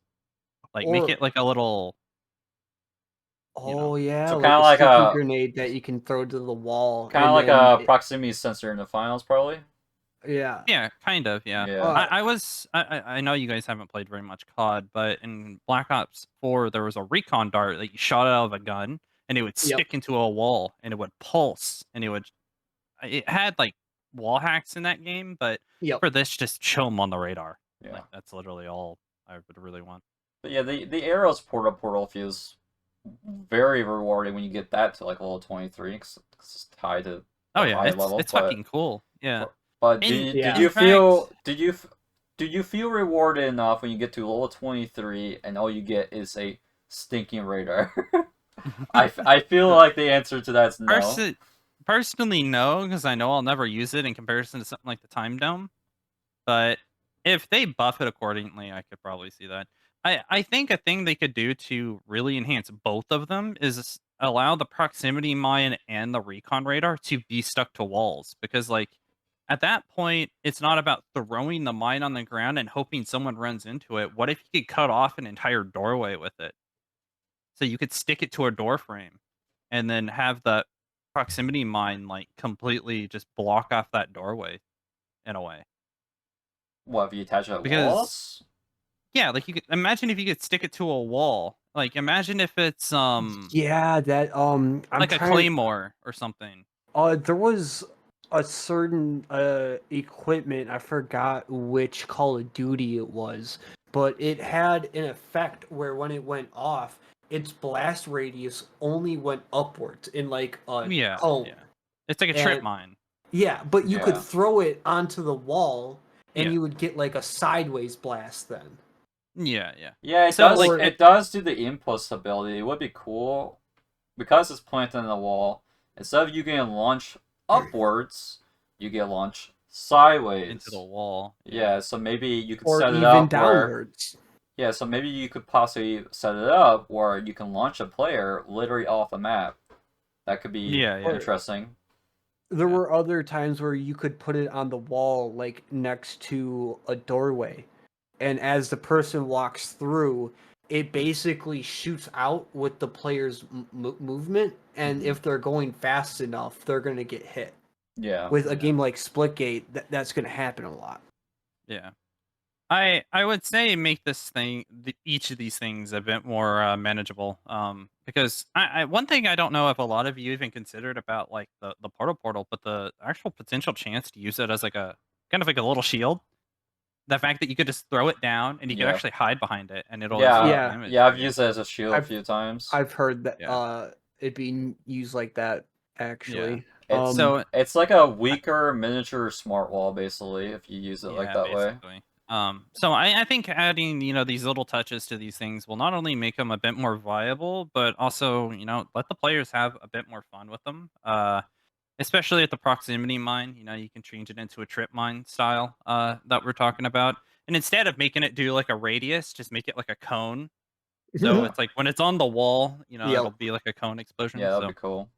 but yeah, that's that. Yeah. Honestly, I think the trip mine would be a lot better as a cone explosion damage instead of a radius, because there's not a lot of times where someone's just going to walk up to it and you need that big radius damage from the Yeah. trip mine. Yeah. And as for the radar, like I feel like maybe they could just make it show like a top down map layout maybe for the radar like they had in that old screenshot that they had on their website for a limited amount of time. Oh yeah, that's right. Yeah. Yeah. So they had like an entire mini map shown. Yeah, I Yeah. forgot about that. So you could see like the outlines of the map rooms and everything like that in the original, like, early concept UI, Yeah, which was it's really cool. I have it as one of my thumbnails for YouTube, but Yeah, I think I do too. yeah, Yeah. I'm not gonna pop it right now to risk our frames dropping. The So frames. yeah. Okay. I'm gonna go ahead and move on to the next topic. And Yorgi, this is one that actually I think came from you, which is the Mm. portal blocking. Yes, Yeah. I think this is a really important topic, especially with the changes that they made to the portal mechanics itself. Because as you guys well know, in the first Splitgate, how the portaling mechanics worked was when someone put their portal on the wall, the only way to take it off the wall was either A, they closed their portal themselves, or B, you threw an EMP grenade and that closed the portal. Mm-hmm. Now they've changed it to where you can close someone's portal by just putting up your own portal. By overwriting it, yeah. Yeah. Yep. So with the way the mechanics originally worked, where you could only take away the portal with an EMP grenade, it set up this nice little gameplay interaction where if you're trying to lock down a certain part of the map, all you had to do was put up your portals on the map, and the person couldn't put their portal up because by the time they would EMP it, you could put your portal up again before they could get theirs up, and you just portal block them out. Yeah. Right, yeah. They needed to change that, of course, but how they did it, from my understanding, is only Sabrask is able to put their smoke grenade down. So only if you're playing a Sabrask can you actually portal block. Yeah. So you can put your portal up after they put their portal up to destroy their portal, but that only works for like 1 second. A short time frame, yeah. Yeah. And if they're fast enough, it doesn't work at all. Yeah. So now you could technically like cap like refreshing your portals, and then the enemy can't place it. But the problem is you're gonna be too focused doing well, that, while Sabras just only has to put like a smoke down, and then they could Yeah. put their focus somewhere else. yes. Yeah. Not only that, there's a limit on that too because you can only do it for 2 portals. After that, it like there's a refresh, like it doesn't let you do it. No, I'm saying like if you keep spamming your portals on the I same know. wall, it I refreshes know. the cooldown. Yeah. Uh no, after you've done it so many times to an enemy's portal, it just won't let you do it again. So you can do it like twice, and then unless your teammate does it too, the enemy can put their portal up and it'll stay up for like 2 or 3 seconds, I think. Mm-hmm. Yeah, but I'm saying you could control a portal wall by constantly refreshing portals on it, then it can't be replaced by anyone. Okay.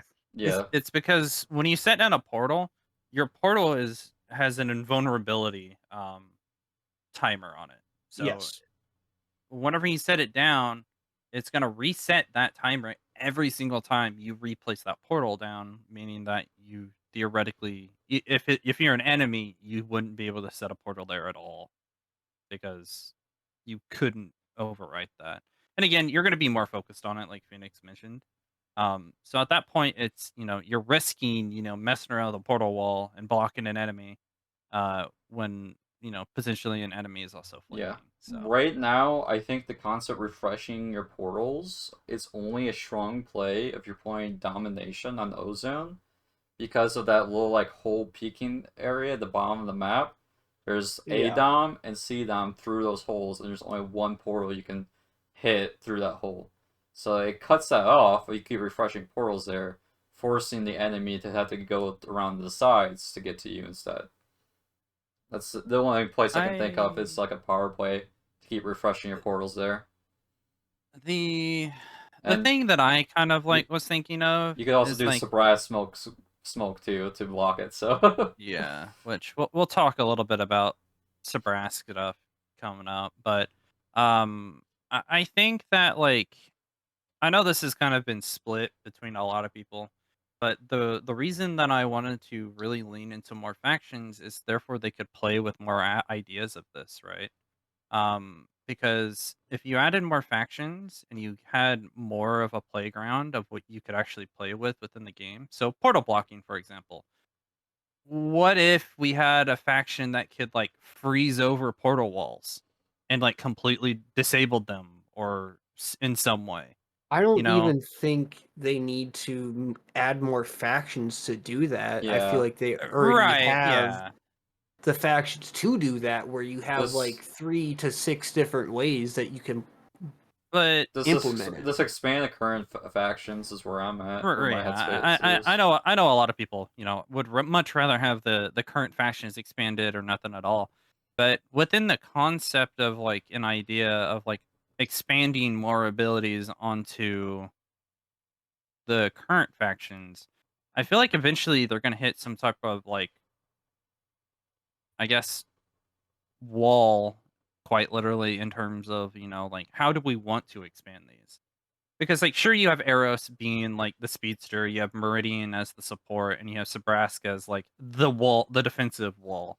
But you have none of them really fit this role of area denial of sorts, right? It's because the idea of area denial is to stop an enemy from going to a specific place, right? You're Yep. you're meant to cut off an area. Yep. Meanwhile, the only real way that we do that is proximity mines, which we've kind of I confirmed mean, is kind of I underwhelming, and then a smoke grenade. I would argue that Sabrask does technically fit that role, although not quite as well as we would want it to. Hmm. Because between the shield, the smoke grenade, the proximity mines, and even the sticky grenade, you're basically able to deny a whole group of people from entering like a choke point. Right, yeah. So that would be your kind of area of denial. It's just more with something as basic as portal blocking, you can't have one faction be so oppressive in that area without allowing the other factions to do it Yeah. as well. So yeah, I understand like that idea, but I just think that the idea that I feel like they're gonna have a harder time adding new weapons to factions by copying the same weapon type. So, for example, imagine Meridian with two BRs. How would the two BRs stand Well, apart? and now that also for me gets into just because it's a faction weapon, it doesn't mean only that faction should be allowed to use it. Yeah. Well, it was weird seeing the faction weapons in the airdrops as well. That was another weird thing. But they had like full attachments. But Well, I like that. that Yeah, I like yeah, I that. don't mind it, right? I don't mind that, right? But my thoughts is like if they wanted to add more loadout weapons, what would how would you make them stand out to those new loadout weapons from the weapons they already have? Because Yeah. in games like Halo, for example, I'll just take Halo 5 as an example. You had the Halo 5 BR, and then you had the Halo 2 BR. The differences were that the Halo 5 BR was, the more modernized variant, but the recoil was actually drastically harder to control. Meanwhile, the Halo 2 BR was a completely drastically different one and actually threw back to the original BR. So my question is like if we were to add two BRs to Meridian, how would the two weapons stand apart? Because Eros already has the classic BR, Meridian has the 4 burst AR, and the Sabrask is a 2 burst AR or 2 burst BR. Well, So each one of the guns are already taking. I actually don't think that they need to be. They're on the right direction with how they're adding the guns Yeah, so far. I I don't doubt think that. I think they'll hit a point to where they realize that they have enough and they don't need to unnecessarily add more.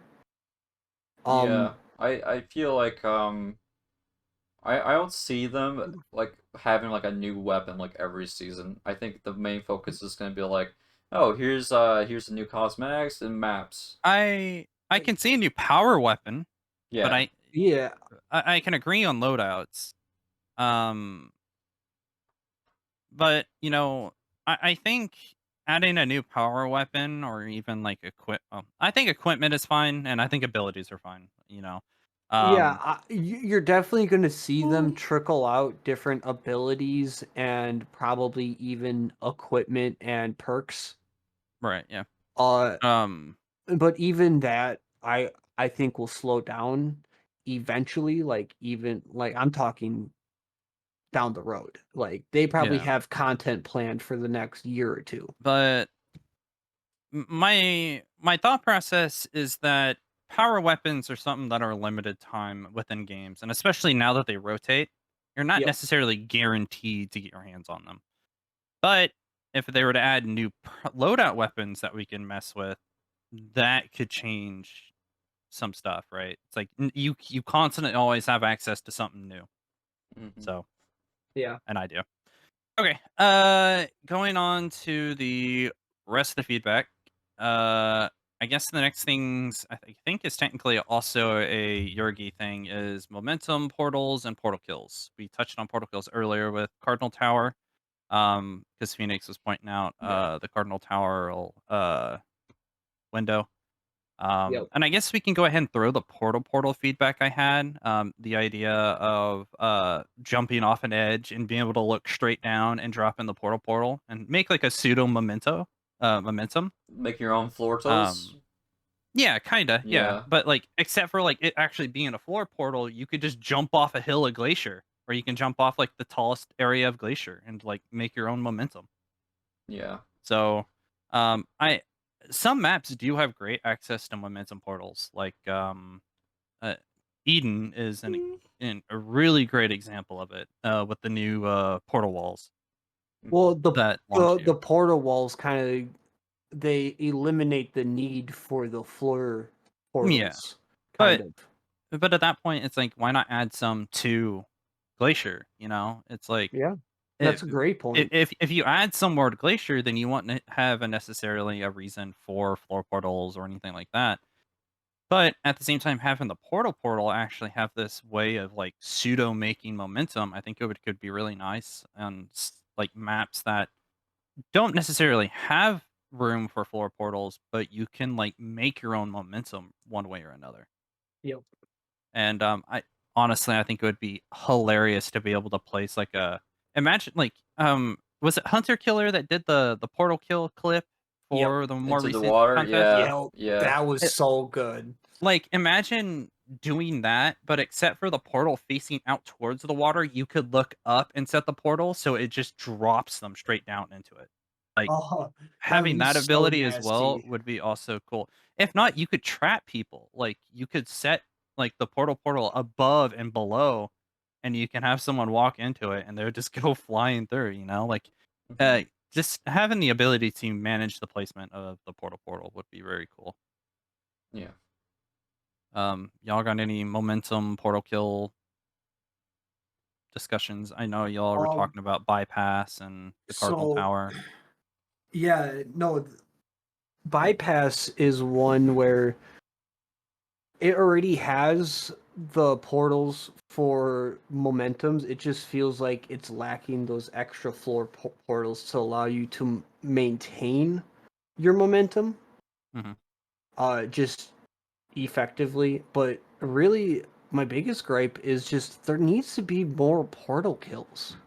It's Yeah. just Yep. it's such a fun little part of the game that isn't easy to do and may seem pointless at time, except for when you're just trying to goof around and just get a funny little kill. It's just Yeah.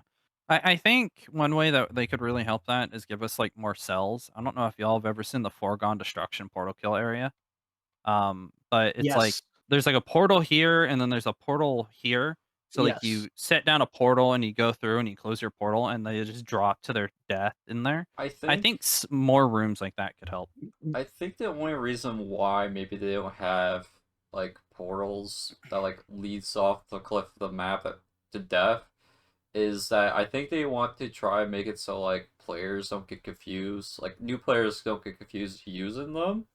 So then they just end yeah, up killing themselves with it. But I feel like they could like maybe do something like different with the portal walls themselves? Like maybe just change the Well, color of the portal walls, so maybe like a more I was reddish tone, maybe? no, I think the portal cells is a great fix to that because like on foregone construction, you only could find the portal cell if you knew the map. If You you knew only about it, yeah. if you know Oh the yeah, map. yeah, like the interior portal kills spawn. It Yeah, Yeah. Yeah, I feel it like they, reminds me. I feel Oh, like what they was could it? do that better though. The Abyss Bridge, where it was like just a giant portal wall right under each bridge, and each Yep. bridge had a slit in it, and Yeah. it's Yep. like you would never know that was there. And in Unless you fact, played. yeah, unless you played. In fact, there is literally a clip, I forget who posted it, of someone killing Indo with it. Yeah. And Indo, he's pretty damn good, and he fell for it. And I agree that type of stuff does need to return. I think Hunter Killer showed it off perfectly on the Yeah, way that's that you actually could pretty good. utilize the portal. That's pretty good on Yep. this. Yeah. Um, but yeah, I agree. Maybe they could do that. And I think the only way I could describe them is cages or like boxes or something like that, cells. I don't know. Just isolate them a bit more, hide them around the map, and just have players discover them, like the rooster. I still don't know what that means, but Yeah. Apparently there was a some rooster. stuff. There's a Yeah, rooster apparently Easter there was egg a on rooster. Frontier. But yeah, it's, as long as like you don't punish the player for like going into your portal. Because the problem I don't like about the Frontier portal kill is that like you can't really go in it very easily without potentially killing yourself like much easier compared to like let's say a portal wall that's like more flat that you could just stand on, you know what I mean? And Yeah. also they had a soft kill zone there, or not a soft kill, but a ticking damage kill zone in that little like box for gun Yeah. destruction. Yeah. So I feel like that wasn't the play. I feel like something more like the Abyss portal kill area Mhm. is a much better like You guys portal kill spot. remember my map Falling Star? Do you know about the portal kill spot I put towards the bottom of the map? Yeah, I believe so, Yeah, yeah. It's been a little bit, yeah. yeah. It's just something kind of like that where it's off the map a bit. It's in a spot where you would never see it unless you played on played on it enough and just happened to look there, or hmm someone else showed you it. Hmm. But it's also allows you to get out safely, but throw the other person off, and instead of putting you in a soft kill, you just fall into a kill zone. yeah. My only issue is like because that's like a slanted portal that goes Yep. down, right? My only Yep. issue is that okay, how am I gonna trick this player to going in my portal? And usually my line of thinking for that is you go in your portal, try to bait them to follow you, right? I feel like you can't do that as easily on like So something like Falling Star. I have it set up to where if you're the one with your portal set up, it's easy to go back and forth between the portals. So it looks like you're going into a place that has solid ground, but all you're doing is jumping from one portal to the other. And then when the other person goes through it and you close their portal, they fall so fast that they die. Yeah. Okay. Okay. All right. Is that rounding up everything for that topic? Because I got to share my screen for the next topic. Yeah. Yeah. Let's move on. Okay. So the next part of this discussion will be Phoenix's BFB thoughts, because obviously Yeah. he is not happy. So Phoenix, let you go ahead and explain, what's going on for quite a bit of your feedback. Okay. So what I think right now, in terms for the BFB, is that I feel like it's not like a good enough weapon in terms of like short range when you have something like the split stream for like how powerful it is, right? Mhm. If I can just easily get like melted down by like the split stream in this clip, for example, right? Although What? kudos to the person in this Yeah, clip, he they did, were landing their he shots. destroyed me. Yeah. But yeah, I feel like for in terms of like a melee weapon, right? That is supposed to stand out as like the go-to melee weapon, right? I feel like that should be a thing that should just win that fight when it's just amount that low amount of frames from me and that guy there. And I mean, in general, like I feel like also like the weapon only has 4 charges too, right? yeah. While all the other power weapons, they can have more than 4 kills if done right, right? So Hmm. I also just feel like the bat could use a bit more charges. Maybe it could use a little bit more of a range increase, although that wouldn't really help me in this scenario with the range increase. But I just little stuff like that, I think will make the bat, I feel, more likely a thing that someone would pick up compared to like let's just pick up a slipstream and food bar and just like get like ridiculous easy kills, and I only had to be close to the enemy. I So you only get 4 swings of this, right? Yeah, Is that what you said?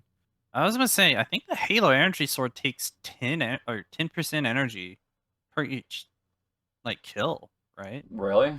I I think so. Yeah. I I was gonna think say I it's a don't little more than know. 10, but it's like 15. Maybe I don't know. But I know it's like far more than like 4 hits. Yeah. Um, but yeah, I agree. I can totally see the case, and compared to the split stream, this thing shreds. The only other thing I could really think of is perhaps given a base movement speed buff to anyone holding the BFB. Yeah, I could see that. Um, that could help somewhat. In Um, fact, it would be really cool with that on I arrows. think with the clip we just saw, that's a good argument for nerfing the split stream too.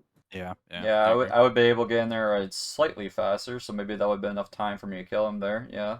Yeah, Yeah. like if the split stream wasn't so overpowered, I guarantee you have enough time to get in there and get that Mhm. kill. So I don't know if it's completely the BFB is just underpowered. I It It is definitely a feels like one it. click kill, though. Like you don't have to aim. You just have to get close, have your crosshairs somewhat on them, and you get the kill. Yeah, it definitely feels like it on like long range maps. I mean, I don't think BFB was SL on Zenith for all the close quarters, but you see, I just get wrecked here. But Yep. I'm probably when I'm not fighting the slipstream, I could probably go crazy with the BFB on Yeah, that's what I Zenith. was about to say. That's a really unfortunate, like, Yeah. randomization of having the BFB with the split stream. Compared to what I was so used to in like some of the earlier tests where it was the split stream and the foo bar on the map. So yeah, that's a bit weird of a combo. The only other thing I could think of is really helping it is what if whoever's holding the BFB got the old Arrows health boost? Uh, Do you remember it from Rush? So yeah, basically, you would pop yeah. Rush and you got some health. I used to have a health boost, but I feel like that's probably not the solution for the BFB. Yeah, I think I'm leaning more the move it buff maybe. I was thinking. But to be fair, you could just grab it as arrows and pop your rush. Right, but for people outside of, uh, Yeah. And then for people, Am yeah, I I in the rush guess state by the way? yeah, yes, yeah. In you this clip, were. you are because you I'm can in the see your rush state. hands, so they're kind of like, yeah, you Yeah. kind of see your arms, or they're like transparent armor or Um, whatever it is. So but I think either giving a slight speed boost to the bat or even a slight health regen on kill, Mhm. because you have to take so much damage just to get close and get the kill. Yeah. yeah, So that way it's not like you're giving them the benefit before the kill, you get the benefit Yeah, after the I kill. feel like anytime they do anything related to, oh, let's just give them more health or give them a little bit of health back after a kill, I think then maybe the 4 charges justifies it because then at least your 4 close range kills will be much easier to do.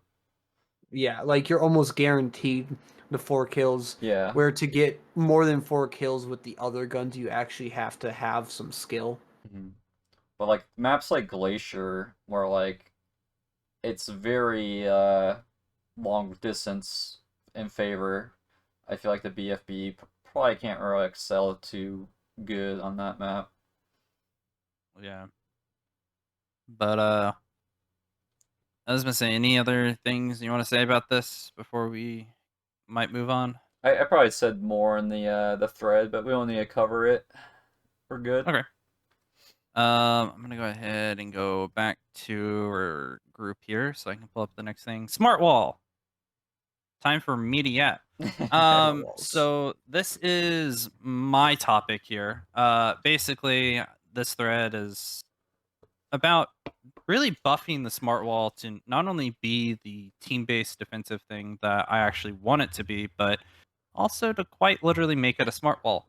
And I guess in a way this could help a little bit of the portal blocking thing that you're talking about, Yurgi, but at the same time, Yep. some of my ideas might counteract that. So Well, we'll it see. helps by giving us another way to portal block. It doesn't help by just giving it to Sabrask. Mhm. So basically, here's my clip of me setting down my smart wall. I don't know why Discord's Twitter like video player is just really just having a stroke lately. But you can see me throw up my smart wall here, and then I don't know exactly where it goes, but then it just disappears. I'm gonna assume it was destroyed, Mhm. obviously. But the problem is I just don't see it visually get destroyed on my screen. Like I can't tell, right? Yeah. Um, and this is obviously one of my feedback points, but also just making this thing, tankier, making it something that is actually worth standing behind. Because if I'm a team-based like character that is able to block, bullets, I should have enough time setting down my wall and then being able to kill a player or two, and then still being able to get out alive. So literally just give this thing, maybe a 25%, you know, um, durability boost or something like that. Give this thing Oh, some more life. Therefore, you can actually stand behind it. Because honestly, I'm me standing behind it in this clip, I don't want to stand behind this thing anymore. There should be like a sound indication too when like I'm bricks not too. sure if you used the perk you get that strengthens it. Yeah, I don't think he had it here because I think it adds Yeah, the Sabras logo in the middle when you have that perk on. I don't see the Sabras logo right here. yeah, I don't see it either. But at the same time, it's quite a bit far down the level up tree as well. So it's Yeah, like it's even like the last one you get. But even at that case, we actually don't know what it does. Yeah, Yeah, Like, yeah. it says it makes it stronger. we'll We don't know by how we'll much. we'll touch on that here in a moment, but we actually don't know what half of these actual perks do. Yep. Um, but again, I really do wish that this was the case of I wish I could stand behind this to really protect my team. Yeah, And again, give it like 25% more durability, and if that doesn't work, push it up to 50. Just give us something to stand behind. Yeah. yeah, And the next thing I actually covered was the shield deployment. So basically, it's a shield. You set it down. You can't really pick it back up. And I had two solutions. I remember talking about this quite often. I think even on the last podcast with Phoenix, that the idea to be able to retract the shield back and refund like energy. yeah. So that was one idea, and it was just the idea that the shield could actually keep up with the fast-paced gameplay. So the idea that you would set it down for an objective, the objective would move, you pick it up, and you go. That's just how it works. Yeah. The other idea was to make it similar to Warframe's Volt Shield. Now I'm gonna go ahead and pull this up. Thank you, I forget Fisk, whoever this is, of actually uploading this clip. But they give a great example of how I would think the shield should be actually be picked up by Sabrask. So you can see the shield that goes around the player here, and oh God, the audio's playing for me. You can see that pickup shield prompt, and you can notice how it shrinks down to the player size. So basically, this will allow Sabrask to not only deploy their shield, but to pick it up and take it with them while it's still out. But therefore, it's acting as their personal shield. Therefore, they're kind of taking away from their team-based gameplay. For one, this will be able to actually enable the shield to actually, be picked up and set down without needing to retract it and refund energy, but at the same time, still allowing you to bring it with you. And you can actually fight with it too in this case. I could also see that being plausible if when you do that, you can't ADS with your guns. You can only hip fire. That would make sense because I forget who came down here. I think it was Falcon here that said it makes sense that you would want to bring it with you, but instead disabling like portaling and your equipment and stuff in exchange for the shield being picked up. So I could see Basically, that, yeah. yeah, Yeah. like you wouldn't be able to ADS and portal because you're, in theory, you'd be using your arms to do other stuff. Yeah. And then that kind of covers the commitment issue, but then here comes the literal smart thing that I have. So, as we know, it can block enemy bullets, but it allows your teammates and your teammates' bullets through, including your own. The only thing it does not do is somehow block portal placements behind them. Yep. And this is kind of like a big obvious thing that they actually shown off, I think, during some of the early like trailers and stuff of Sabrask. And the fact that you can actually, or no, they showed it off in the original tutorial. Phoenix, do you remember the original tutorial when we first opened the closed alpha, where they literally showcase you portaling through a Sabrask smart wall? I think so. Yeah. So they literally showcase it to you that you can do that. And I think in the new tutorial, they completely removed all of that. Yeah, they went back But to the more like generic like looking tutorial like yeah, Splitgate 1. yeah, but basically they've showcased the Sabrask wall of being like completely like counteracted. And the idea with the smart, buff that I'm thinking is allow portals just to not be able to go through it. This is a defensive wall. It should not only be a physical defensive wall, but it should also be a portal defensive wall. So just literally give it the idea that if you cut off a doorway, just portals can't go through that doorway if the Sabrask smart wall's up. The only downside to this is that I would want to see the sandstorm grenade or the smoke grenades like portal blocking ability completely removed because I mentioned here that when you run the overclock, you can throw down a smoke grenade and get it back by the time that grenade is still up. Yep. So I So, can see this as an oppressive issue. yeah, no, I can see that in comp play where people will specifically have like two Sabrask and let's say a Meridian where they have their overclock and the Meridian has a time dome and yeah, bro, it's Yeah, just and the Yeah. thing with smoke grenade too, right? It's like it's not like a thing that's like, oh, what's this like harm the enemy by making it so they both can't see and they can't portal through it. But it also could hurt your allies if they're trying to use the portals or trying to see in that general area. You know? I do Yeah. like the balance of that, I will admit, where you're not just portal blocking for the enemies, you're portal blocking for everyone. I don't like that it harms the allies, but if, let's say this change happens, like Koma's pitching, like maybe like it could allow for portals, your ally portals could still go through it, just not the enemies. Like, what do you guys And think about that? I I guess what they're implying here, I guess it's more lore interested here. The way that I really kind of describe this as is I would assume the way that portals are placed down is via light. Yeah. Um, and the sandstorm grenades disables that light from being placed. Yes. Basically, it like scrambles the light. Which would make sense on why the smart wall can't block portals is because it doesn't diffract light. It technically lets light pass through. Yeah, Well, And, I and and I mean, can understand that from a lore perspective. but you it's could it's also have it to where because of the light of the portal wall, it's able to absorb the portal light. it's basically So, like a glass window, though, if you think about it. Like we already can't portal through glass, right? Why can we portal through a okay, smart wall? We can't take the physics of Splitgate 1 into the physics of Splitgate 2 because you got to remember the coding of Splitgate 1. I mean, Yeah. there's glasses in Splitgate 2 as well that you can't just portal through, but yeah.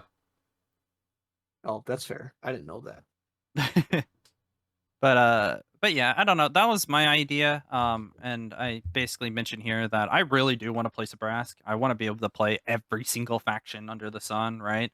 But I feel like the smart wall is the one thing that's holding back Sabrask for me personally, and I don't know what a lot of other people think about this. In fact, Uh, I actually showcase, some Destiny gameplay and actually showing like some cracks of how I kind of want the smart wall to like crack over Yeah. time as it Mhm. takes damage. So hopefully it Ye- happens. yeah, I don't know if it's going to be some sort of cracking, but a shield like that, you need some sort of visual indicator letting you know how much health it has.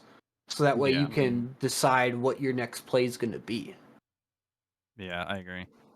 So, but yeah, I mean, you can see me drop this smart wall and it just disappears. So, 1047, give it a nice buff. I will thank you plenty and hopefully play some Sabrask whenever it does. Yeah.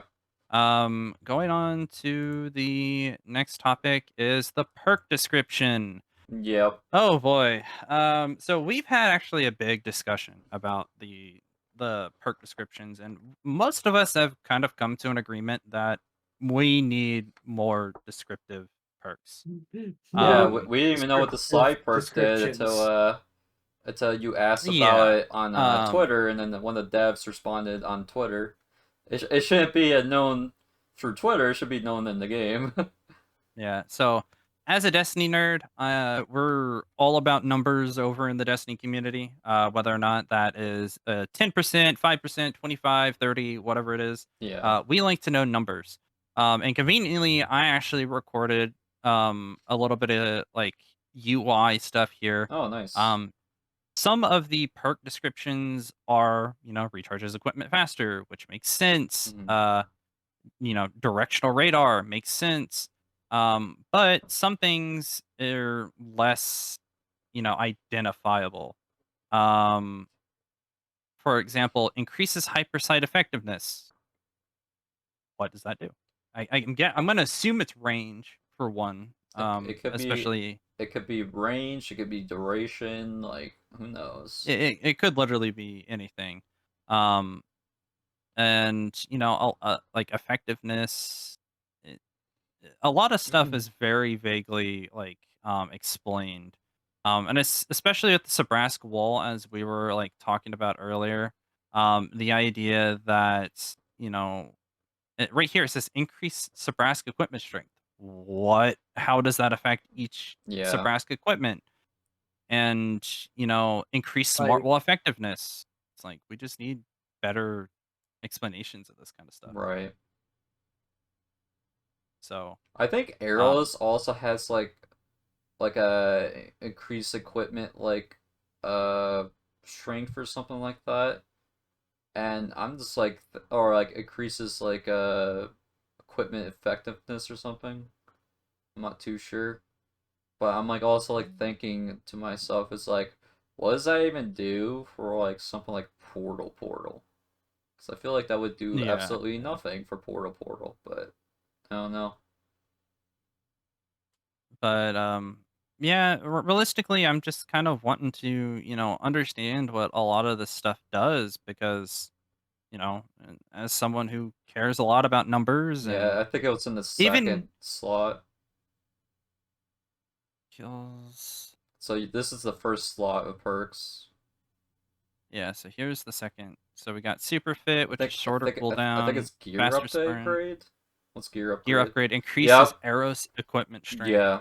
So like So does that make the portal take more hits before it gets destroyed maybe? I don't know.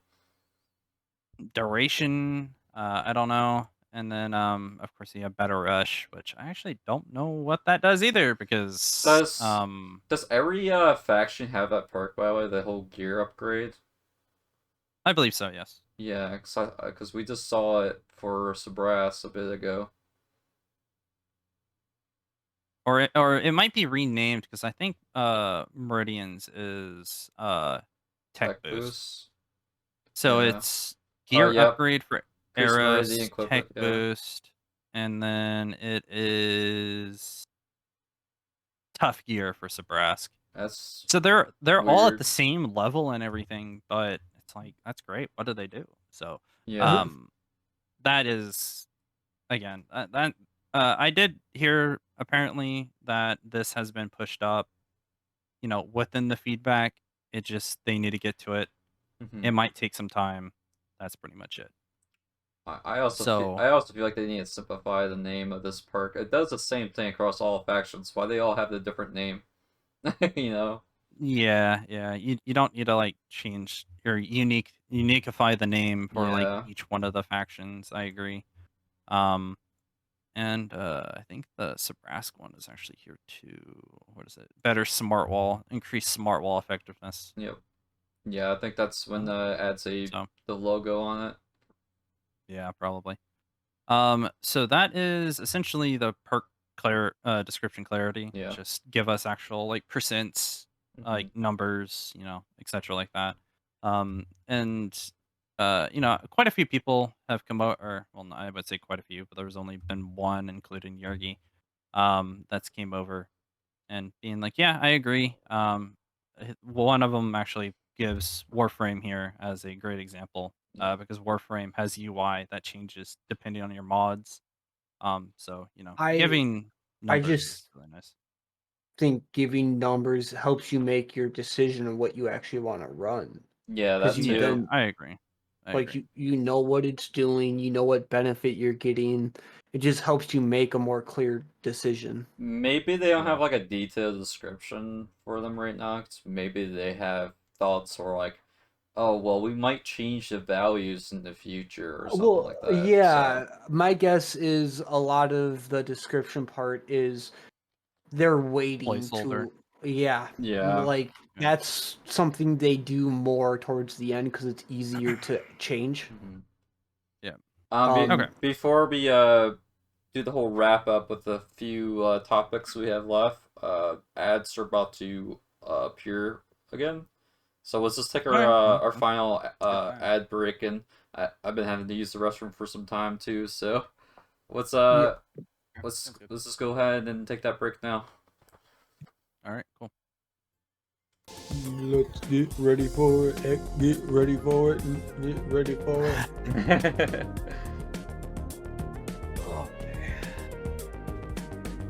All right, we got. Keep forgetting to mute the YouTube thing.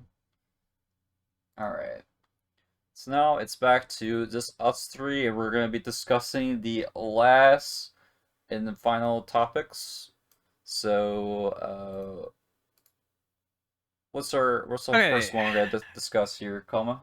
So the first thing is Yergi's little petition of Splitgate 1 mod support. Yeah, Hey, go bring that up if you want. um, yeah, this is actually something I'm a little bit passionate about.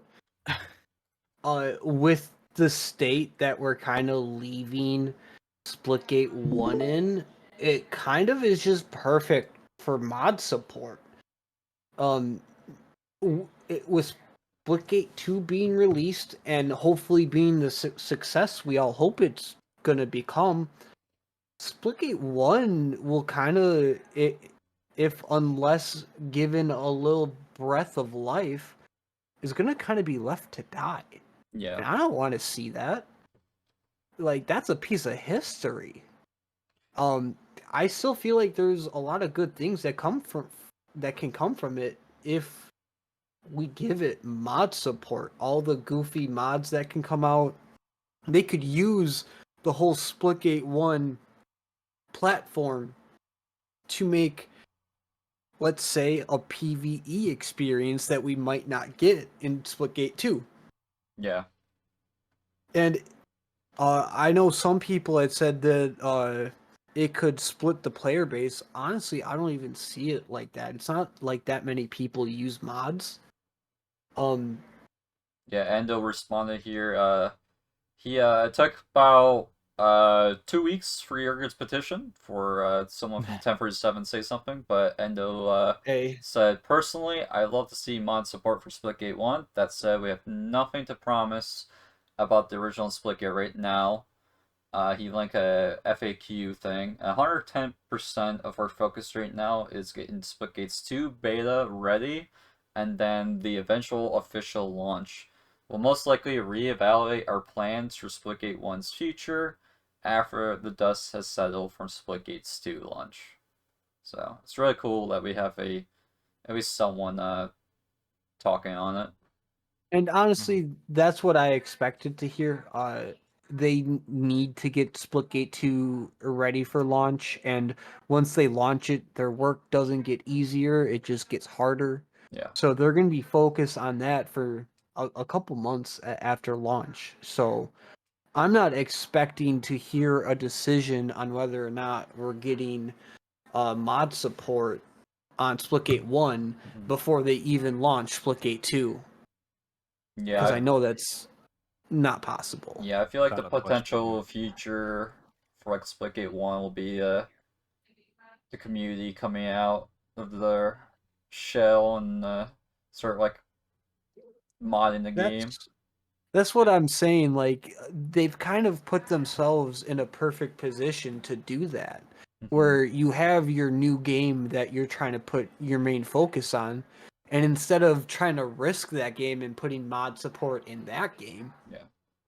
you can then put it in your old game, which is already about to die anyways. Yeah, we already technically have people just like, experimenting with modding in Splitgate 1, but like they can't Yep. exactly like show it. They can't like basically distribute it right now without, Yeah. having Basically, that rights from Splitgate yeah. saying, yeah, you go ahead, go to do this, right? So, Honestly, basically that's it just, it could be something just as simple as them saying, like, making it legally clear that it's okay to mod Splitgate 1 yeah. and then allowing them access to the source code and then let Hmm. them do whatever they want. Right. I Because I think get oh, go you for can it. go ahead. Oh, okay. If you just want me to take over real quick, I think modding is a great source of actually keeping games alive. I think the best example of this is probably Halo more recently. Yep. As Halo has kind of, at least on the official side of Halo, has kind of taken a nosedive. But in terms of modding Halo, it's still pretty damn popular. Because the MCC, when it returned, did get modded, and then it was officially supported mods quite a few years ago. And since then, most Halo content that is actually entertaining to play and watch is modded Mod. Halo. Yep. Hmm. In fact, even 343 leaned into this, now known as Halo Studios, that they actually had people redoing cut content that wasn't seen since the original Halo 2 E3 trailer. Yeah, Yep. that's So cool. we could see content that, has since long gone uncut in Splitgate actually come back and have modders actually rebuild it from the ground up. And not only Modding is that, but huge. like add on to it because one thing about Splitgate 1 is we all consider it kind of like an unfinished project. Like there's so many different things we wanted to see come to it. We're just done with it. Yeah. Well, again, it's now in that perfect situation where you can just open it up to the community and let our imaginations run wild. Yeah. And again, But it just gives them also a source of content to look to for inspiration too, because Hmm. there could be ideas that the community work on and come up with that you then implement into Splitgate 2. mhm, yeah, I And agree. you can even find employees that way too, because the kind of people working on these mods are just insanely smart. Yeah. Yeah. What was it?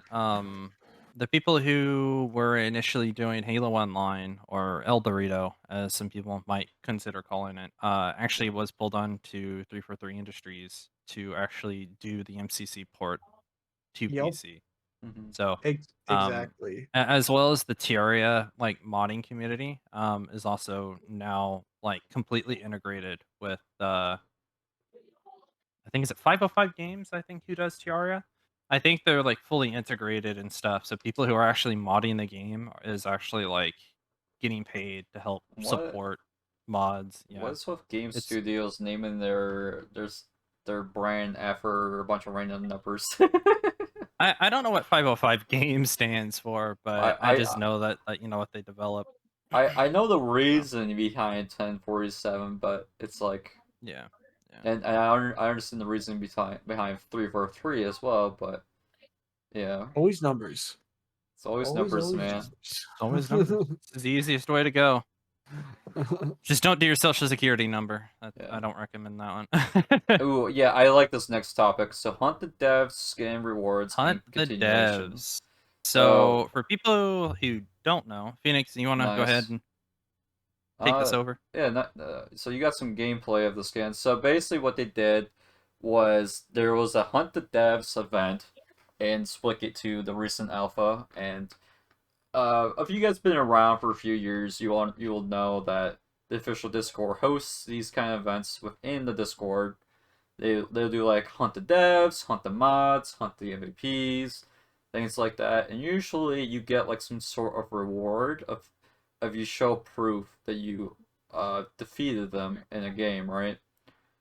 And so what I am understanding, because this is basically integrated with in the game itself, right? Is Yep. so they have it set up as long as you kill any Splitgate dev wearing these factions, so like if they were wearing, if they were Meridians, Ras, Arrows, then you get that skin of that faction that they use. So my thought process is that this is probably what we're gonna see moving forward for those kinds of events, for Yep. hunt the devs, hunt the mods, all of that, is that they're gonna set up cosmetic rewards that are gonna be naturally integrated, so they don't have to go to Discord anymore to get those rewards. They could just get it within the game. So it'd be interesting to see. And also, like, for anyone who missed out trying to get these skins, they did comment on it saying that these will make a return. I think they said that it's gonna make a return on the actual launch, but maybe it's gonna make a return for the beta. I don't know. They're going to be making a return for the beta and launch. I'm not Beta sure how and long. launch. Okay. Yeah, I'm not sure how long after launch Yeah. they'll be available for, but I know that you can. There's still a chance to get the dev hunter skins. I think the skin you can get at any time because it wasn't exclusive during the event. So basically, they did host the event through Discord at a certain time, but you technically could have got the skin like day one of the alpha. So so Yeah, maybe as long as you kill the dev. yeah. As long as you kill I the think when dev. they're hosting the devs, it's just their way of saying, hey, here's the way that where you could find us more likely because we're gonna do the event time right here. Yeah. So Yeah. Me and Yergi were actually talking about this before starting the stream. So this is kind of was a last minute topic that we threw on here. mhm. But was the idea of, maybe they want to cycle these rewards out. So the only way I can see them doing that is via seasons. So each season they would cycle out these rewards for killing a dev. But how do you obtain the older skin of the the previous rewards? And my thought was actually, if you guys have anyone who's played Call of Duty, will know that this calling card exists.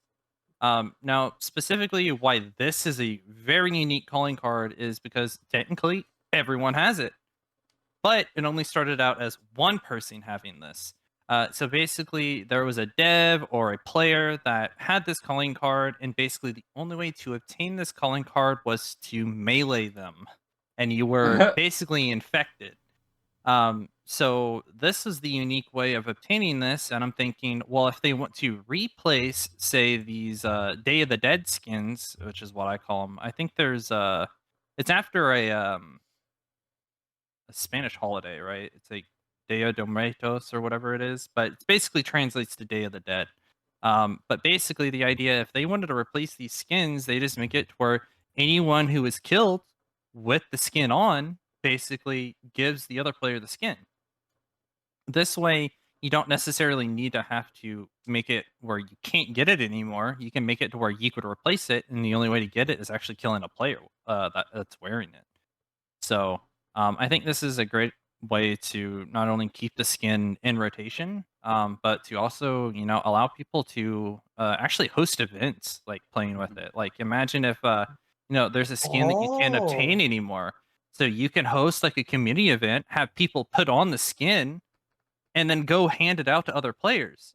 yeah, no, that actually is a great idea. You're just creating a whole new event now where to obtain old hunter skins. Mm-hmm. Yeah. So basically the entire idea is even as like a content creator. So say like us, like we're streaming or something, and Yeah. then like somebody, a group of your viewers say, we don't have this skin and we actually want it. Why not do a system like this, or like, if they kill you, they get the skin. Yeah. So it would just be a great like content like idea, as well as being able to actually keep these skins in rotation, but also replacing them as dev kill rewards. So I am kind of that's kind of my curious idea. if because like to keep in mind, if you guys weren't there for the alpha, the devs wasn't wearing this skin. Basically, what their skin was it was like a disco ball over their Yep. heads, and Yeah. I'm kind of curious if like is that gonna be a permanent thing with the devs? Are they just forever locked into having a disco ball? Because Uh, rip their fashion if they're forever having to have a disco ball now for a head. uh, Yeah, so basically for context, their head is just replaced with a disco ball, and it's Yeah. kind of surrounded by like a blue effect. It's very reminiscent of the old Bungie Hayabusa. flaming skull. No, Yeah. there basically in Oh wait, Halo no, that there was was different, wasn't it? a chest piece that gave you red flames, I think, for pre-orders. But Yeah. for Bungie, there was a unique item that made the flames on on their heads blue. And I think it's a nice little like hint and reference towards that old like Bungie kind of thing. Hmm. Uh but with their skin, it's like the basic Sabrask, Eros, and Meridian with the disco, and then it has like a kind of a blue flame effect around it. Yeah. yep. So uh I'm sure they probably have multiple different variations, but I'm sure they just run it just because they're proud of the idea that, they've helped develop the scheme and stuff. So I mean, yeah, if I was yeah. a dev, I would happily run that skin Mhm. every time I Yeah. played. Yeah. Uh it's pretty common for devs to have like cosmetics that are unique only to them. Back in Halo 5, they had I think it was an emblem, and they also had pistol skins and weapon skins that had the unicorn logo all across them. I don't know why 343 Industries and Bungie had a thing about unicorns, but they just did. I don't know. Um so that wraps up Hunt the Dev skin rewards. Hmm. Unless you guys have anything else y'all want to touch on. Nope. Um, Nope. no, I think we're good for that. All right. The last topic: map creator wants and needs. And yeah, Oh, we yeah. could talk. This is of This could be a This whole episode. yeah this this is this a is whole this is what map rabbit creator hole. comes in Splitgate 2. Wait, it's still not confirmed. But yeah, if it does come, like, what is it I that we mean, desire and what we would want from it?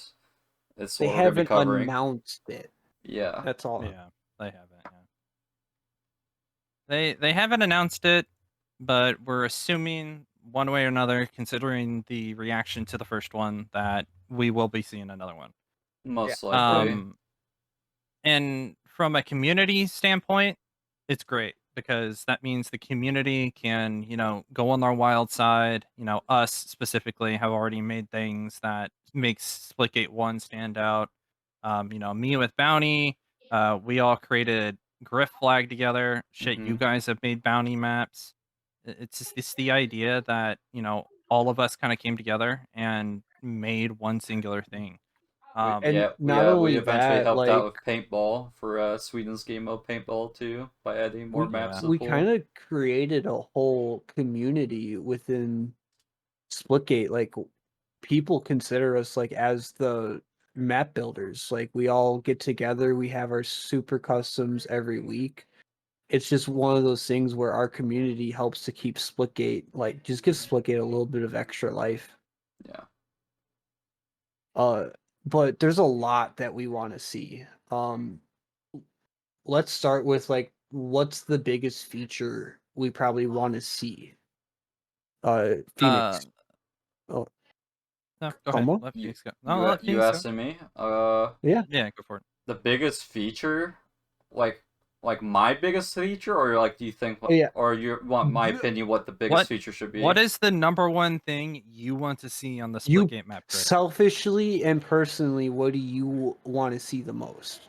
Okay, I think this is pretty simple. I think I Yeah. would want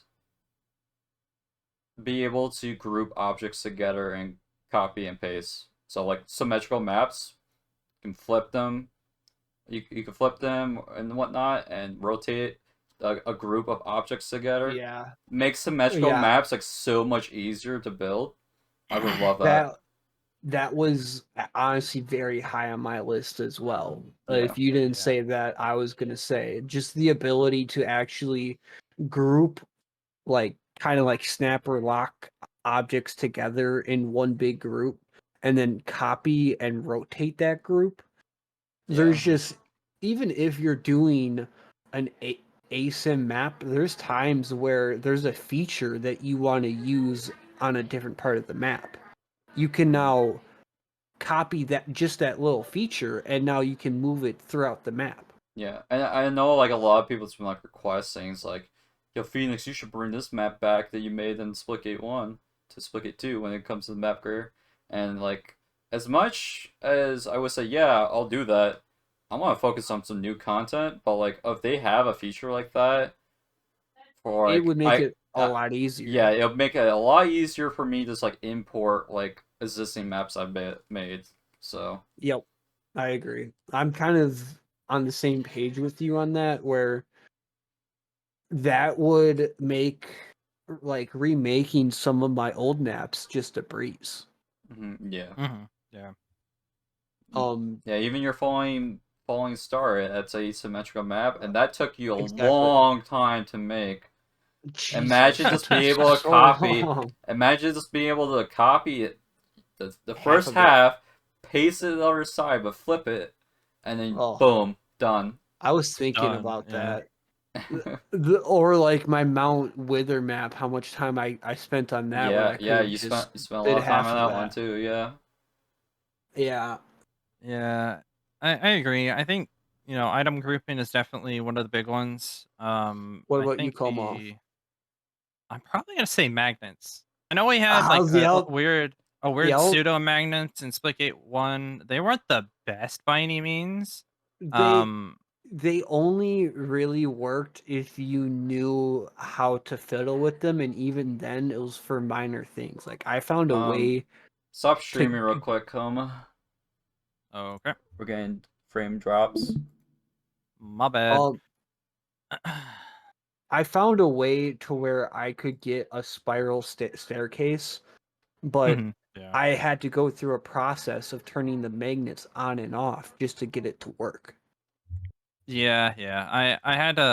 I found an okay way of like manipulating magnets, but by no means was it the best. It did require a bit of a headache Yeah, the because magnets needed some work, and it never yeah. did because end of development.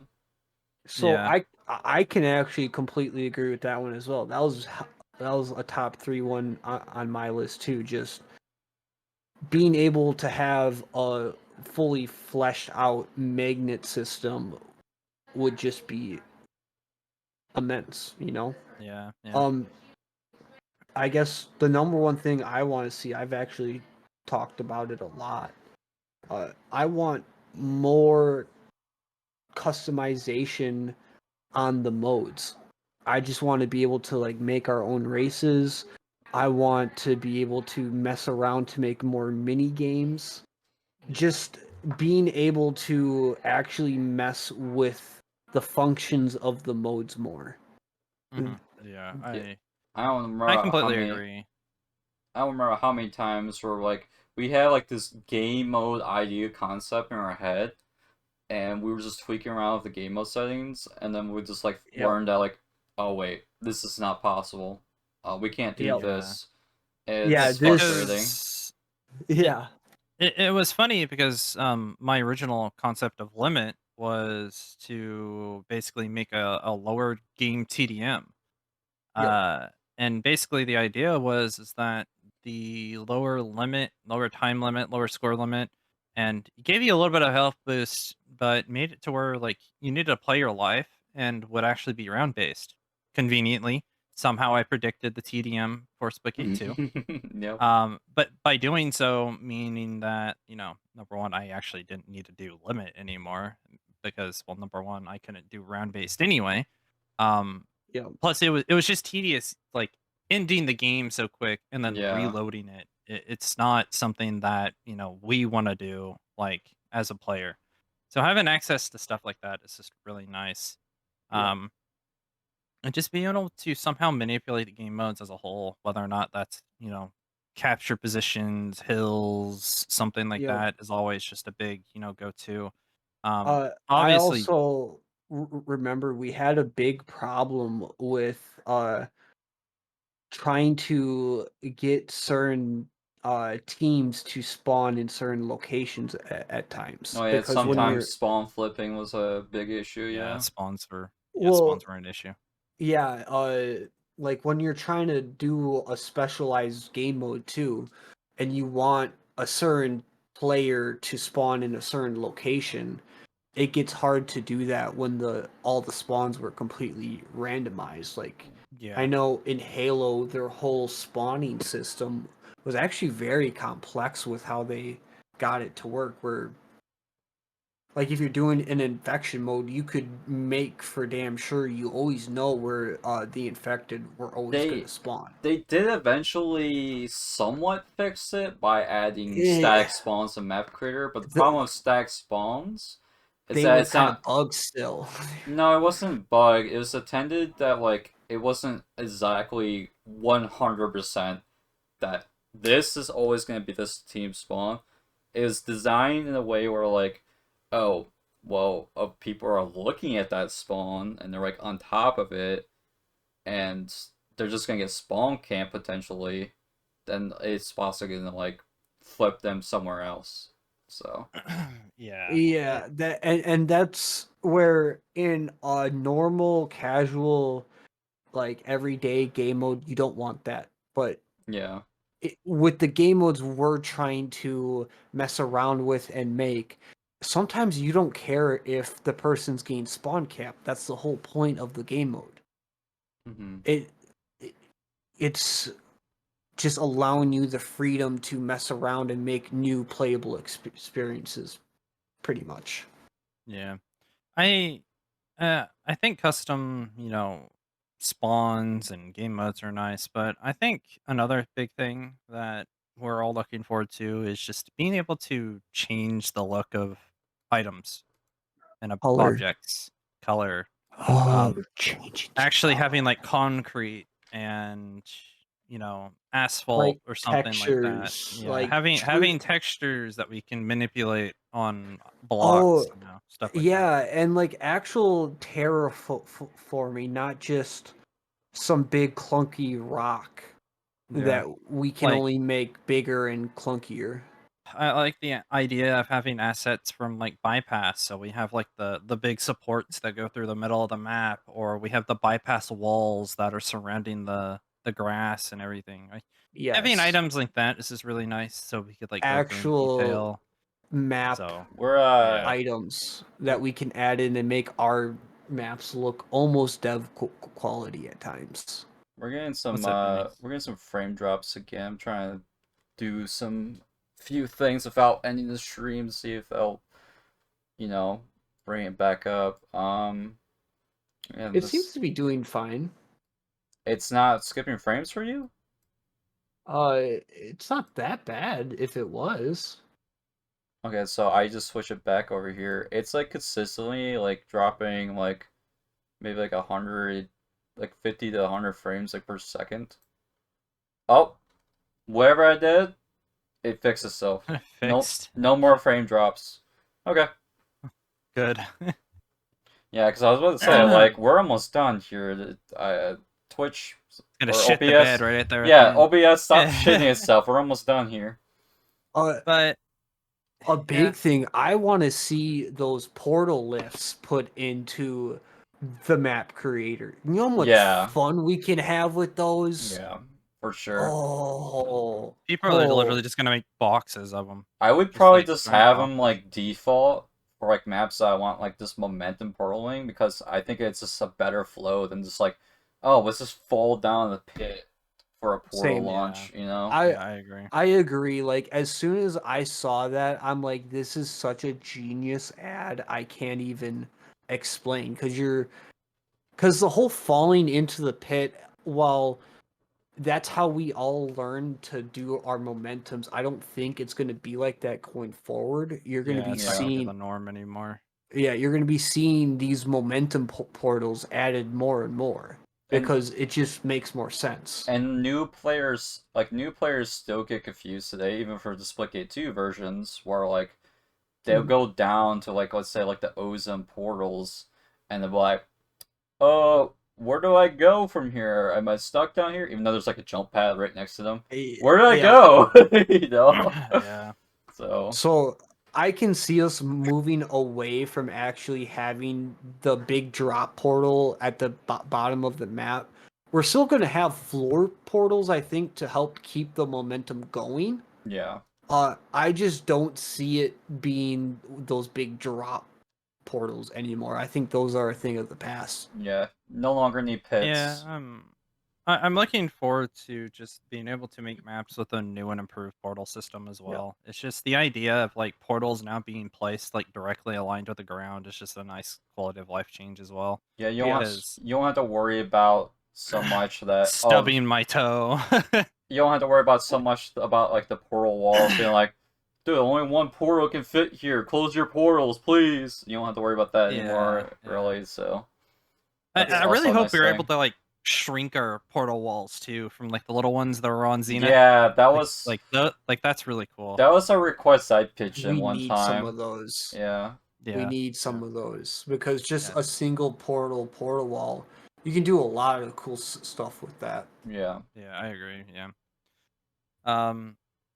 But there's a lot from like skyboxes, like planes of water, planes of lava even. It's like having flexibility with maps is generally the way to go. And I think I can't stress this enough, but giving us assets that are already in some of the maps for us to mess around with, whether that's like Zenith railings, planes of ozone, water and planes of sand, that's actually really smart.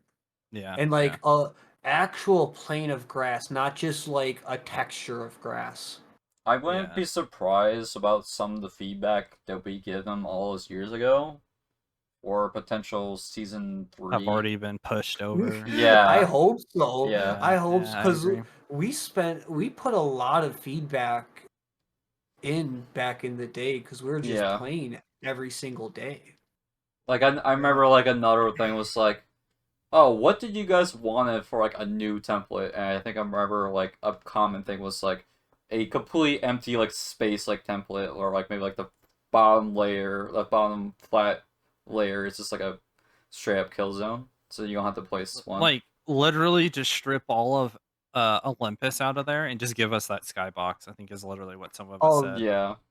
Yeah, because that's kind of like the one Forge map that from Halo 4, where you're basically just like out in space and there's Yeah. nothing. I would prefer more Halo like had a lot of those. I would prefer more like a Carmen Station skybox over like Yeah, that's another good example. Yeah. Yeah, Olympus, like but that's yeah. basically what we want for the future is we want just skyboxes that we can then just completely make our maps from nothing because that's what that's what a lot of us do now I feel like they could is easily just like give us like a map where you can just change the skybox to whatever official like Splitgate map skybox was in Splitgate yes, 2. like you I could think they could just easily do take, that. Yeah. yeah, you just use whatever skybox they already have and that would give us enough variety as is. Yeah. The only thing is that maybe some of the maps don't have like a visible bottom layer for the background maybe. So they might have to do some improvements to the skyboxes. That's Yeah. fair. But Yeah. there's a lot of options from lighting, customizable skyboxes, like sun directions. A lot of what Halo Infinite threw Oh, out, you know, would be exactly what I would want to see Splitgate do, because Halo Infinite did a lot of quality of lives that Halo 5, you know, needed but didn't have access to it. And once they pushed it forward, it felt like a really great map editor. yeah, I don't know where if they have one what state it's in. I guess that would really help me to focus my feedback a bit more is actually if we were to finally get to look at where it is. It's Hmm. hard to really cuz like all we have to go off of is where the Splitgate 1 map editor is, which Yeah. for all we know, could be better than where the Splitgate 2 one is, or it could be a complete dinosaur compared to what the Splitgate 2 one is. Like Yeah. we don't know. I feel like this time around, like, just give us like all of the assets you guys use for like the official maps. Just let us be able to like use those objects for map creator. Like that'd be cool. Um, Yeah. it can That's basically what only I be said earlier. so limited though because of some of the tools they do use, but I believe there would be assets that they could easily add into our Yeah, the map they creator. don't have to add all of it, but I'm just saying, was just like have like just like few Yeah. for each map that you can maybe use. Yeah, I was gonna say Halo does a good thing about like fragmenting their dev maps and like giving pieces of that dev map over to us. Yeah. So therefore, like we can manipulate it however we want. And Well, people who, a lot of do. dev maps, I was gonna say, like they are built with assets, and then they'll use sometimes different tools to then fill in different parts of the map. So there should be some assets that are easier to add than others. You know. What's up, Koma? Going on? I'm hearing like knocking and shit. You getting robbed? I hope not. Get the shotgun out.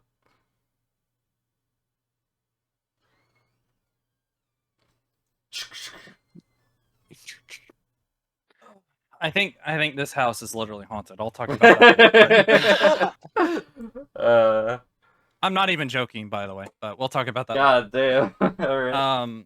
So, but yeah, there's just a lot, right? Like there's a lot that we could cover. I mean, going over halos and the way they move blocks, going over, the way we can manipulate items and scale them and everything Yeah. like that, right? Like there's just so Honestly, much. if you want to look at how we would like our map editor, like Halo is just a great example. Yeah. Um, but I think the first three things we talked about were huge, though. Oh yeah, Uh, 100%. Yeah. just Yeah, grouping, grouping.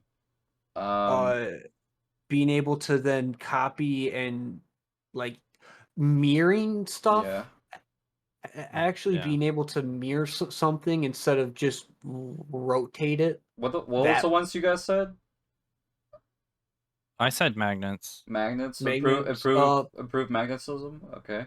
Yep. And then And then Yuri? also improving the custom games options. Yeah, for sure. I like on top of the custom games thing, like when we're forging a map, I feel like it's very necessary, especially with like if you're making a map for a custom game mode.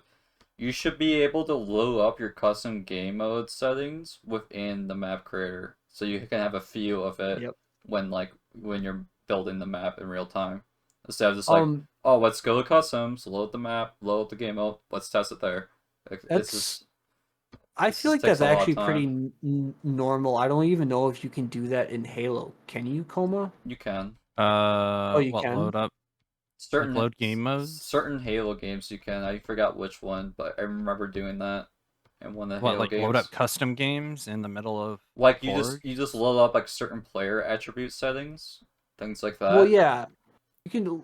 Yeah, you can do that in Halo. I thought you're saying like you can test out a whole game mode No, like in you the. basically like you change what the player settings are while you're forging the map.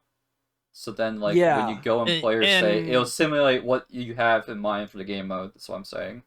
in okay, some yeah, Halos, you had access to that. In yeah. Yeah. Halo 3, you used to be able to just straight up manipulate the base like player attributes. That I do remember. Um, Yeah, but in Halo 4, I don't think you could do that. Well, maybe you could. I don't remember. But yeah. you had accessibility to these like volume zones Yep. where you could like step into it and it would change your attributes. I didn't like the So volume zones like as much, gravity and stuff. But but Halo 5 didn't have access to that. Maybe a But when it Halo came 2 down anniversary to thing then.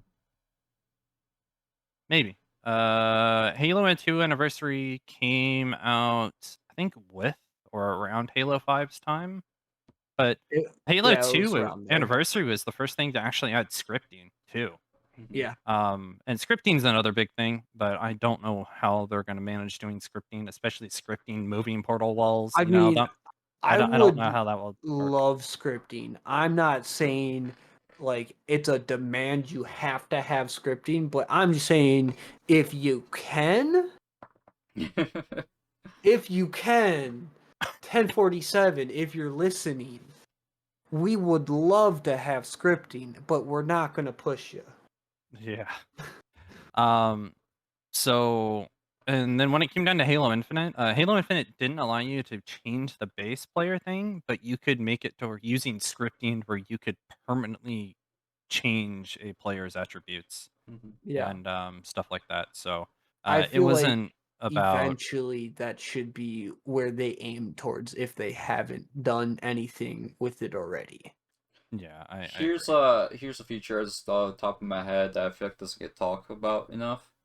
Um, well, scripting was a good one that you guys mentioned. Um, I think it'd be nice to have some kind of like a event, which I guess could be tied to scripting, where basically you could create an event that like you go, let's say you go through a certain layer, it closes your portals. So you could create a system where like, oh, you can't bring your portals here, or maybe it just Oh, blocks your portals completely it's too. literally just like the Portal 2 barriers. Yeah, so I'm thinking like more like Portal Okay, 2 yeah. barriers, yeah.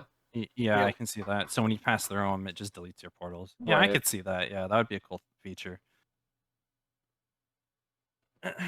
And I think it just again like static portals is another good one. Like I know when we talked about like teleporters and just why not Yeah. just have static portals? Yeah, I think stack that portals would was be the perfect. nice. It But was just the yeah, perfect I like think just having like that Yeah, kind of ability to delete integration. your portals like that will also open stat, up the possibilities of custom modes. yeah, Yeah. static portals allow us to do a lot more in custom games because there's not always going to be a time where it makes sense to use the portal mechanic because it just doesn't make sense, you know? Yeah. Also, if you do add stack portals, give it like a cool looking skin. That'll be neat. Honestly, I would just make it white. Make it white. Just Ah, yeah, just make it like a my white color. eyes. Well, it's because like other than like black or something, you know, it's a more neutral color. you know, black obviously wouldn't look good. And I think just giving it like a color like white is good because it's a neutral color. Everybody associates white with nothing, so it's not assigned to a specific player. It's just a static Maybe portal, the portal a neutral skin to portal. do like the well-known Well, like gradient that Splitgate does for their okay. promotional. Like it just moves to like the orange, pink, and purple color. That'd be cool. What if Yeah, it's more translucent and you can kind of see through it like you see through your own portal? So they basically take a visual that they already use and they kind of just like make it a little blurry so you can't see through it like perfectly well. I feel like if you could make it set so you can see through, it will cause some problems. They're already trying to like make it so like, oh, there's like 24 sets of portals on multi-team maps. Like, I don't know, Well, see man. that's why it would still work with the stationary portals because it's not like you're having multiple portals where everyone has to see through. It's just those couple. Yeah. yeah. I think if they do that though, then it's, let's say it does become a thing you can do in custom game mode. They're gonna probably have a hard limit of how many you can have if you can see I through could it. see that. Yeah. They kind of had that in Halo, anyways. Like I'm at least I remember in the older ones there Well, was each a limit. Halo you are limited because there's a channel A through Z, which is all the military alphabet. So you got Alpha, Bravo, Charlie, Yep. Delta, etc. Mm-hmm. And you are limited in that case, but you can set a number, like an unlimited number of them, and all link them to one channel. But Okay. obviously, Yeah. that's not how most people are going to use them. Yeah. Yep. I've done that one time. You're just gonna create yourself a maze. Yeah, Yeah. basically. Yeah, unless you were sending multiple places to the same place. So it's like you're connecting a bunch of cords to like one string, you know? Yeah. We should Yeah. Not bad. I don't know if you guys be interested in it, but maybe we could like try to like experiment rebuilding like a well-known Splitgate map into like one of the Halo games and use those like teleporter nodes for simulating like portals. Maybe that could work. We could. Yeah, Mm, we that could. I'm not actually would be particularly against interesting. it. Yeah. I don't know what See, Halo game we use to do that though. Just we use Infinite. yeah, I guess we could do Infinite. Infinite has the best forge right Plus, it's now. free, so it's like anyone can pick it up. And they fixed the problems they were having with Steam, so Steam runs better. Yeah. Oh really? Yeah, I was having a lot of issues with Steam. So. Dude, it was so bad when it first dropped. Yeah. I stopped playing for years. I haven't played Halo in like half a year, I think. So it'd be nice to get back and refresh myself with it. Yeah, I just recently picked it back up, and it was actually some fun because they finally have a decent amount of maps. They got the map creator and custom lobbies working, so there's stuff to do now. Yeah, so we can do some game nights or something if we wanted to. Yeah, Let's for have sure. super customs for Halo. Super Customs Halo Edition. So literally. So I want to start wrapping things up before like we're forced another ad break in like 13 minutes, right? Yeah. Is there anything more we want to talk about Splitgate 2 before we do a closer? I think we did a everything. great job. Yeah. Yeah, I I think everything got covered. All the bases, everything. Yeah, apart from some of the technical difficulty side of the things, I feel like this went pretty well. Tomorrow in the Splitgate Architects Discord, we're hosting Super Customs at 1 p.m. It's gonna be paintball theme, so 1 p.m. EST. Yep. Be there. If you guys are interested in joining Super Customs, Right. hey, how's it going, Stone? If you're interested in joining Super Customs, here I'll post the Discord link in here in the chat. That'll be the link. But I already had the command on standby. That's crazy. Yeah, I always have that available on my stream. But all right, adios, guys. Bye. Thank you for watching. Bye bye.